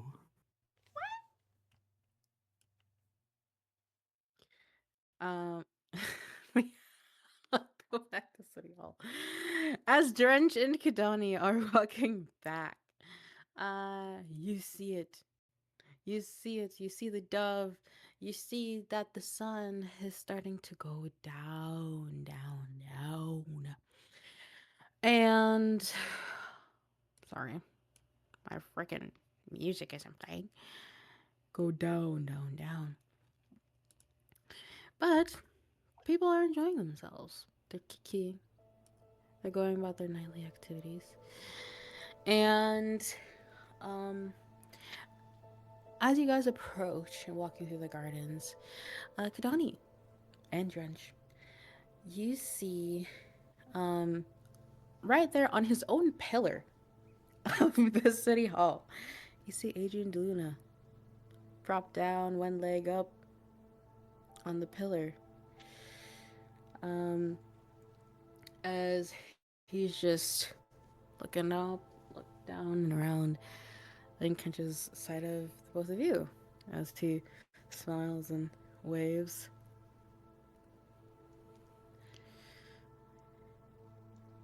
evening. Evening, you two. I trust that your days went well. Very interesting case that we've got This going was- on.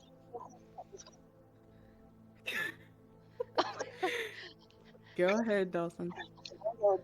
No, It's okay. Go ahead. he just said as good as it could have.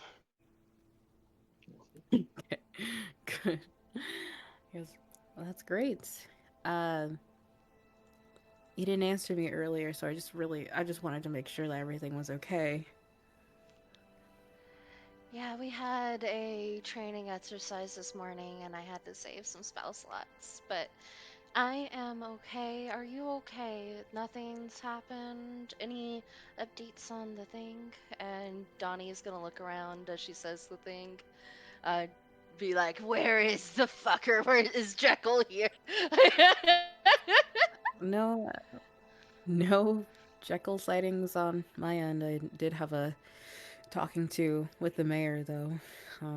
Although it's all good faith with that guy. Really cares about us. Yeah, we relaxed a little bit on the surveillance of my parents' house, but he's starting to gear back up again with it. But thanks so much for keeping an eye on that.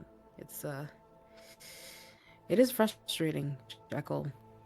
We've been trying to catch him for so long. It's real slippery.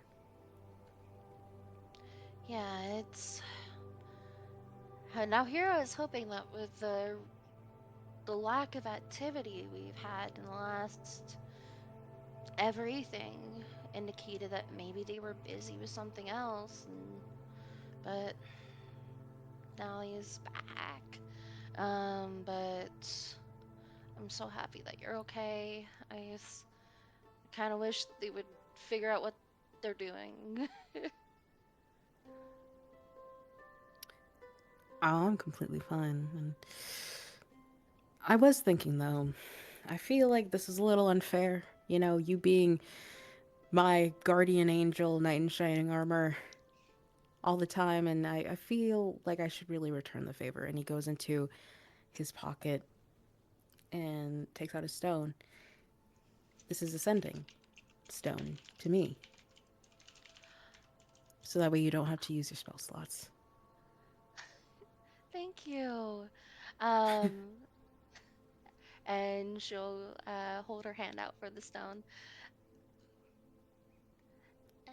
This way I can talk to you more often. Well, I'm all ears. You know that. Hmm. And I mean it any time. To talk, to feel safe. I'm here for you. Thank Can- you. Can Drench make an insight check?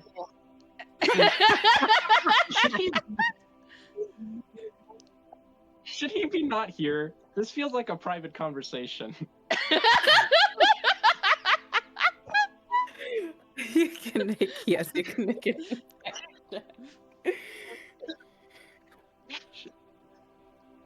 I want to just make sure I have the vibe. If I should leave, I want to make sure I catch that before it gets awkward. That's 24. 24. You see that Adrian DeLuna in this moment has all of his eye contact on Kajani. And actually, Kajani, when you hold your hands out to receive it, Adrian, like, with you doing that, he cups your hand, his hand underneath yours, and places the stone and, like, makes you grip it, and then lets go. Donnie is full flushed. She's full.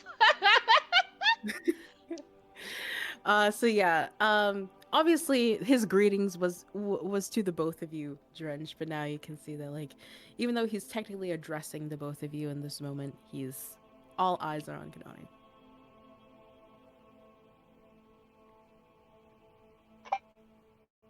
If I just kind of back away slowly from the situation and go around, can I just leave them be? Like, just trying to not be a part of this, not because I don't want to, but because I want to give them privacy. Yeah, sure. You can do that. Okay.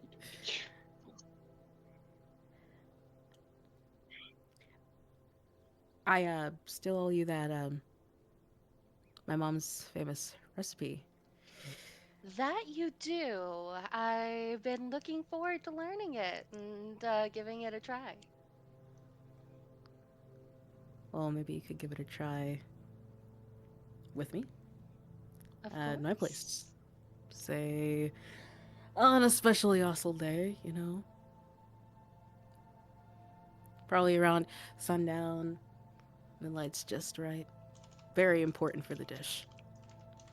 Absolutely. Atmosphere changes the mood of the dish all the time. Perfect. Okay.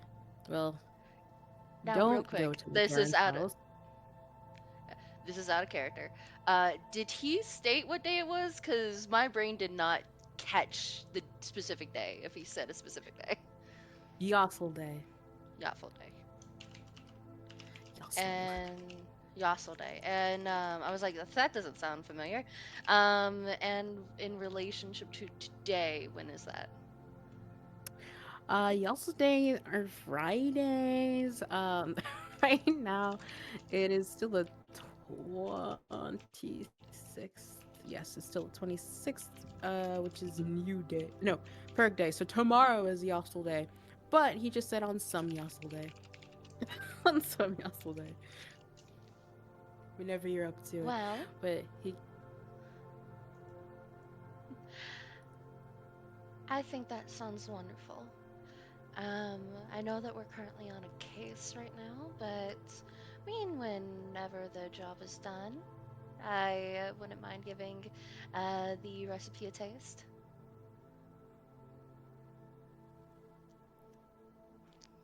I think you'll like it. But I should be heading home now. But you both, well, and he's trying to refer to Drench, but realizes now in this moment that Drench is no longer there. You have a wonderful evening. You too. And Donnie is going to set her hand on his shoulder, and she's going to give him Bardic.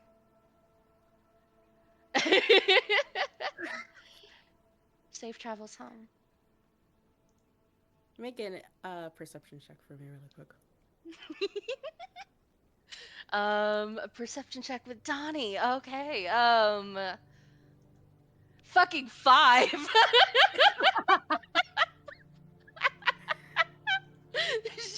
Can I give him an advantage? Is that any possibility?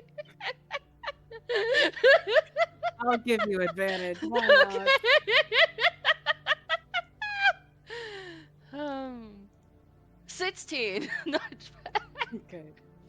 So when you place your hand on his shoulder, you see that smile falters for a second as he just like wasn't expecting it. But then, as you're looking into his two different colored eyes, mind you, you see that his pupils dilate a bit more as you pull away, and he bows towards you and says, "See you around. Good night." Good night. And he turns off away and he saunters off. And yeah.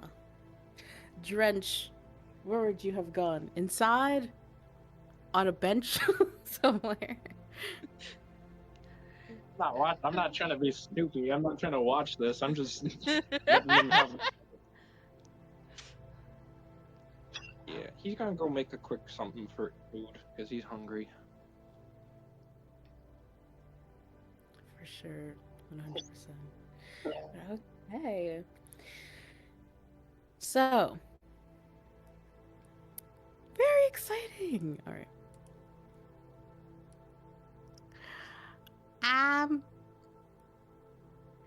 We travel over back to Talon. And Maverin. As you go up to your home, same old home, nothing crazy. You do hear laughter actually coming from inside, which is pretty rare. You can hear the voices of all your family members that are present as you walk up and walk through the door. And you see your father and mother in the kitchen as your father seems to be stirring something in a pot on the stove, and your mother adding flour and sugar butter to a bowl, and your sister Elandrin, who's getting her hair braided by your aunt Ellaby, as they all go, hey, there she is, as you walk through the door. All smiles all around. And there you are, darling. I was just about to make the cake. Did you get the eggs? Of course. How could I forget? Here you are. Thank you. How was your day? Your dad says. It was a long one, but I'm happy to be home. How about all of you? Oh, we were just having a ball here, your Aunt Elby says. I had the liberty of picking up your little sister from school, and we had a little bit of a girls' afternoon after that. And then your sister goes, look at these, and you see like there's new nail pigments on her nails. He's like, yeah, yes, that happened. Indeed. Didn't realize the city was going to be this expensive, but you're worth it. As she pats your sister's head. They look beautiful. I hope the two of you had a wonderful day. We had a ball. And your mother goes, yes, and your father got a letter back from Corville University. He accepted the job officially, and so he will be starting, when was it? I'll be starting in 3 cycles. So, and cheers can be heard from Elandrin and Aunt Ellaby. Things might actually be looking up for us, as he puts his hand over your mother's. I'm so proud of you, Father. They will be truly lucky to have you. You don't look happy, your aunt says. No, sorry, I just, I think I'm a little exhausted from the day. Being an enforcer certainly wipes you out. But I'm really proud of you. Oh, thank you, daughter of mine. I'm proud of you as well. I hope that exhausting day has worked up your appetite.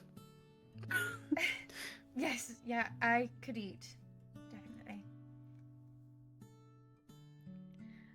Well, dinner should be ready, but I will take these eggs and start making dinner, a dessert as well. But do help your sister cleaning up as well, after she's done with her hair and everything. Sure, I could help you bake the cake as well if you'd like. Sure, why not? It's a party in here anyways. And as everyone sort of starts to move, your Aunt Ellaby finishes up your sister's hair. You make sure Landrin goes to the bathroom, washes it, and you look over to the tub for a brief moment, and then she washes back out of the bathroom, and your father has taken whatever pot he had. It seems like some sort of stew, vegetable stew, as he brings it over to the coffee table and starts taking out plates. But your mother has a wooden spoon in her hand, as she is struggling just a little bit as the dough is getting, or the batter is getting more combined. Allow me. I hopefully you've picked up a trick or two from Droosh and Yolon. Thank you so much. Staring so much hard on the wrist. I do miss Droosh and Yulon. I know we just saw them the other night, but I can barely remember it. As she bumps you in the elbow. Heard that, though I think that night is really more one I will never forget. I hope they're doing well. Me too. I did run into Yolan a few days prior, and it seemed like they're going through a little bit of a tough time, but such as marriage, you know how your father and I can be. Sure, but the two of you have always been, I don't know, a standard to live up to. Oh, thank you. That's what the compliments today. You feeling alright? No, actually, there's something I wanted to talk to you about. This morning, have I upset you? What do you mean by that? When I was leaving, you said something about me disappointing you? Oh. You know, that was, no, I love you, darling, and, I'm just concerned. But we can talk about it, another time. Maybe tonight, if we could. Sure. And she rubs your back for a hot second before she turns over to the sink and starts rinsing off her hands. And as you all enjoy a nice evening, with each other, eating this vegetable stew, enjoying this delicious vanilla cake that you had a hand in making. Your father takes Elandrin to bed as you and your aunt and your mother are having a cup of tea, empty plates of cake in front of you all. So how long did you say you were planning on staying, sister? It's like, why? Are you bored of me already? It's like, no, of course not. That's what I meant. She goes, well, I was hoping until roundabout Feast Fest. I know that's a huge thing around here. I have a pretty long break from my work, so I have no problem if that's no problem with you. She's like, of course, it's no problem. It's nice having you around. Oh, thank you, darling. It's so lovely to see you. I just hope you haven't dimmed a little bit. You seem dimmed to you. And she turns to your mother. She goes, I guess we're having this talk right now. Like, just something I've noticed. I haven't seen you in quite a while, darling, but you seem dimmed. She just says again. I'm not sure what that means, really. Just a bit tired, I suppose. What she means is, growing up, our mother, the term for dimmed means just not, in normal spirits, not acting right. Down, one could say. Okay. Well, thanks for your concern, but I think I'm fine. Like I said, I'm just a little tired lately, and, you know, it's been busy at work. Make a performance check, please.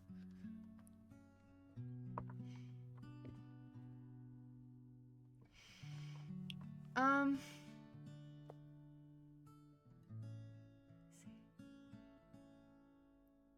12. Oh, no. What we don't do in the Stinlane family is lie. Your mother, your aunt says, oh, no. There's tired, there's exhausted, right? and then there's dimmed. Did you understand the difference? It's dimmed. Dimmed. You don't seem well. I don't know what to say. It's no use, sister. Your mother says. She gets it from her father. She gets what from her father? If she doesn't want to talk, she's not going to talk. Can't make her. Like, it's not about that. And I don't really think it comes from her father either. And she starts getting a little snippy with your mother. And your mother just shakes her head. And it's a few moments of silence of your aunt looking incredulously between your mother and you, being like, okay, so I don't really want everyone to be weird around each other. I don't see the point in it. I feel like if there are things that are left unsaid, they should be said. We're family. There's no resentment. There shouldn't be any resentment. That's what I'm feeling in this moment. See, I said how I felt. Now it's your turn. She kind of motions to the both of you. Please, Mother, it seems like you had something to say this morning, so why don't you go? I don't...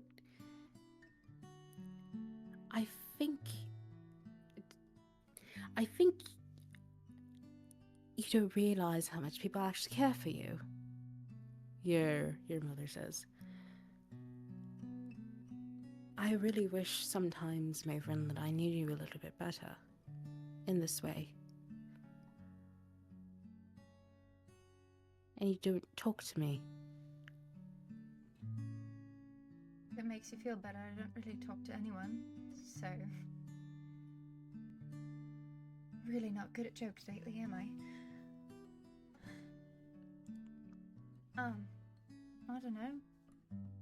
You ever consider that maybe I don't talk to you because I'm worried about disappointing you? Your Aunt Elvie furrows her eyebrows. Well, of course you're not disappointment.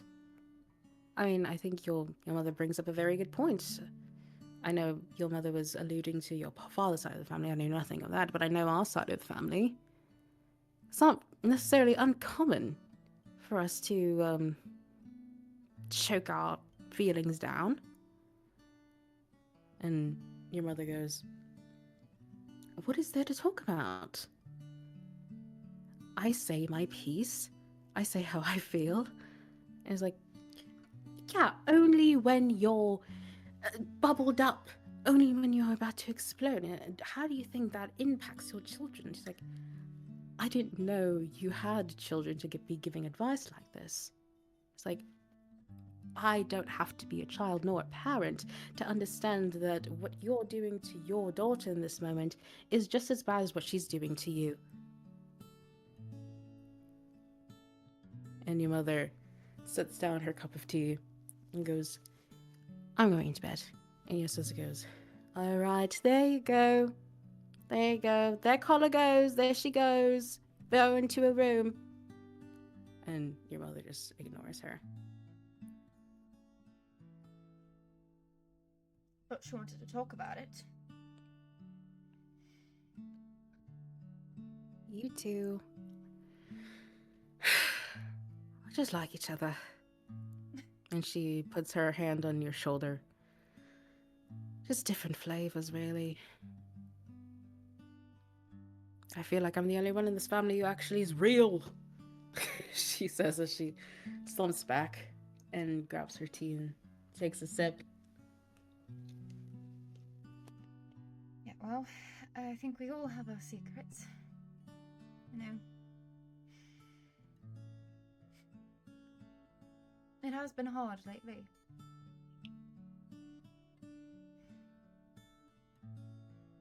But I think I have disappointed enough people for the day, so I I am going to go to bed.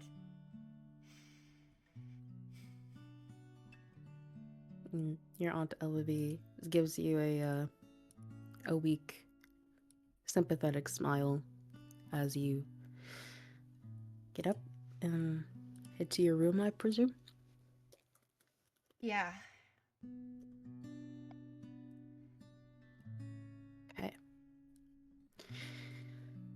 Well, after you close your door and it's all quiet, and then you hear the quick shift of fabric from behind you. And as you turn to see, you realize that the vibrations of you closing your door caused the sheet over your desk and your vanity mirror to slide down. You're met with the image of yourself, face molded to match the emotions that you're filled with after such a grueling conversation.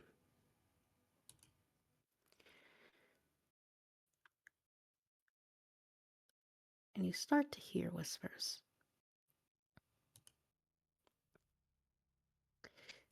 Although this time around, you're able to make out hushed statements of recent interactions that didn't quite sit right with you, and the thoughts that occurred afterward in return. Make a wisdom saving throw.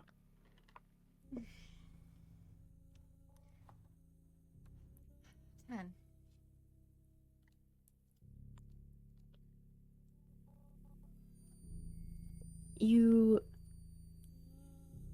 It is then when you suddenly feel an intense, sharp pain that pangs throughout your lower abdomen and the base of your spinal cord. Your breath starts to quicken,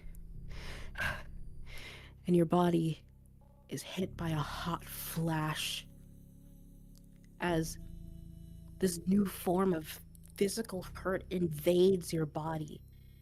You find yourself stepping back and losing balance. It hurts so bad, and as you lean back on the floor, one hand behind you propping yourself up, and the other instinctively going to hold your lower abdomen as it cramps in pain.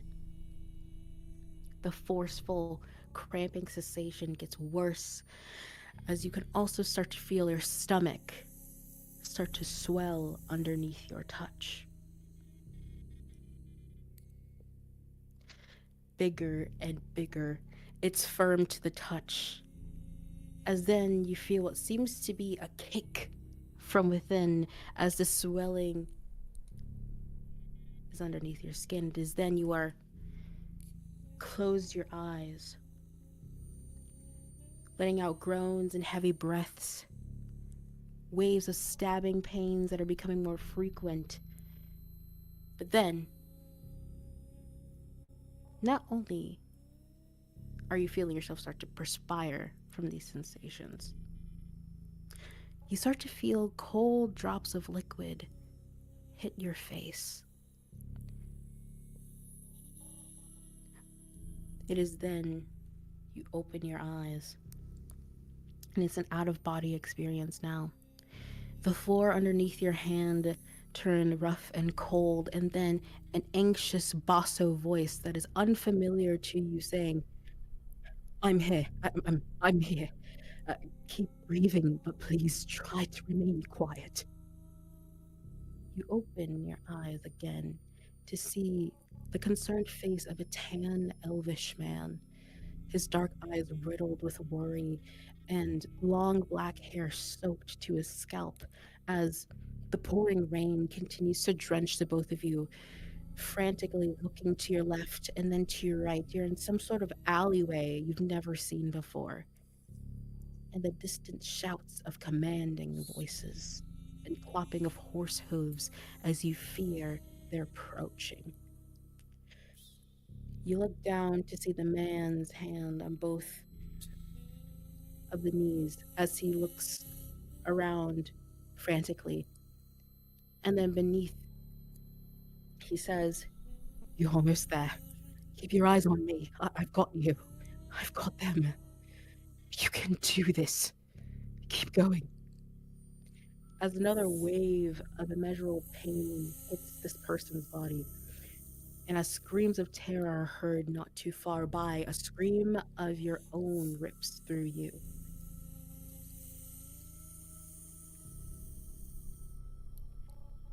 You then hear a name very loudly. "Maverin! Maverin!" Your eyes shoot open again, and you see the worried faces of your mother and your father and your aunt over you as you lie in your bed.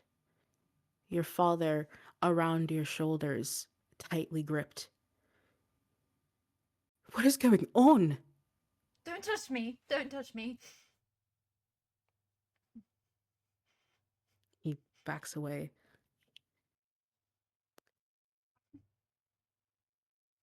Can you cover the mirror? And your Aunt Ellaby looks confused, but she walks over and takes the sheet that fell and covers it. "You were screaming," your mother says.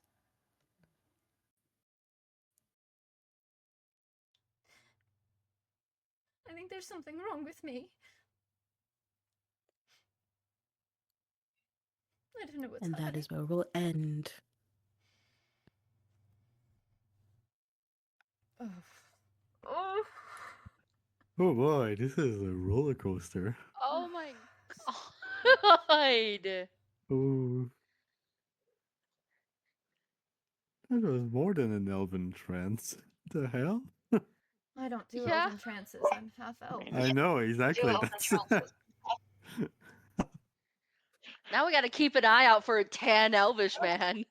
Y'all take Man. DMT? What the fuck? Oh. goddamn. What was in the eggs? Oh my Yeah, they were They Or put 1,000-year-old salvia in the eggs. it was the sugar from the last God. Oh no. Yeah, Oh, no, no. the picture I sent in general fits better. It's just Alloy in the corner looking at the fucking wall in their shark onesie, afraid. Oh, that is. Man, we're getting back to back trauma cutscenes.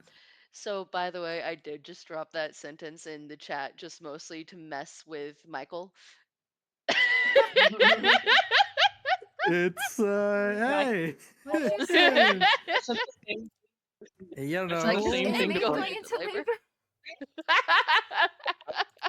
I said basically the same thing to Brandon, and then Mia started describing more, and I was like, "Oh wait, I was joking." What? yeah, she's absolutely going into labor. Yeah, exactly. I thought it was just gonna end. Oh, your stomach hurts. No, it just kept going. Like what? Yeah. I was like, all right, well, this gestation period kind of zoomed forward. I'm Love interested to you, love see. you, Meg. I'm, That was really good, Mia. That was really. My pits are sweaty.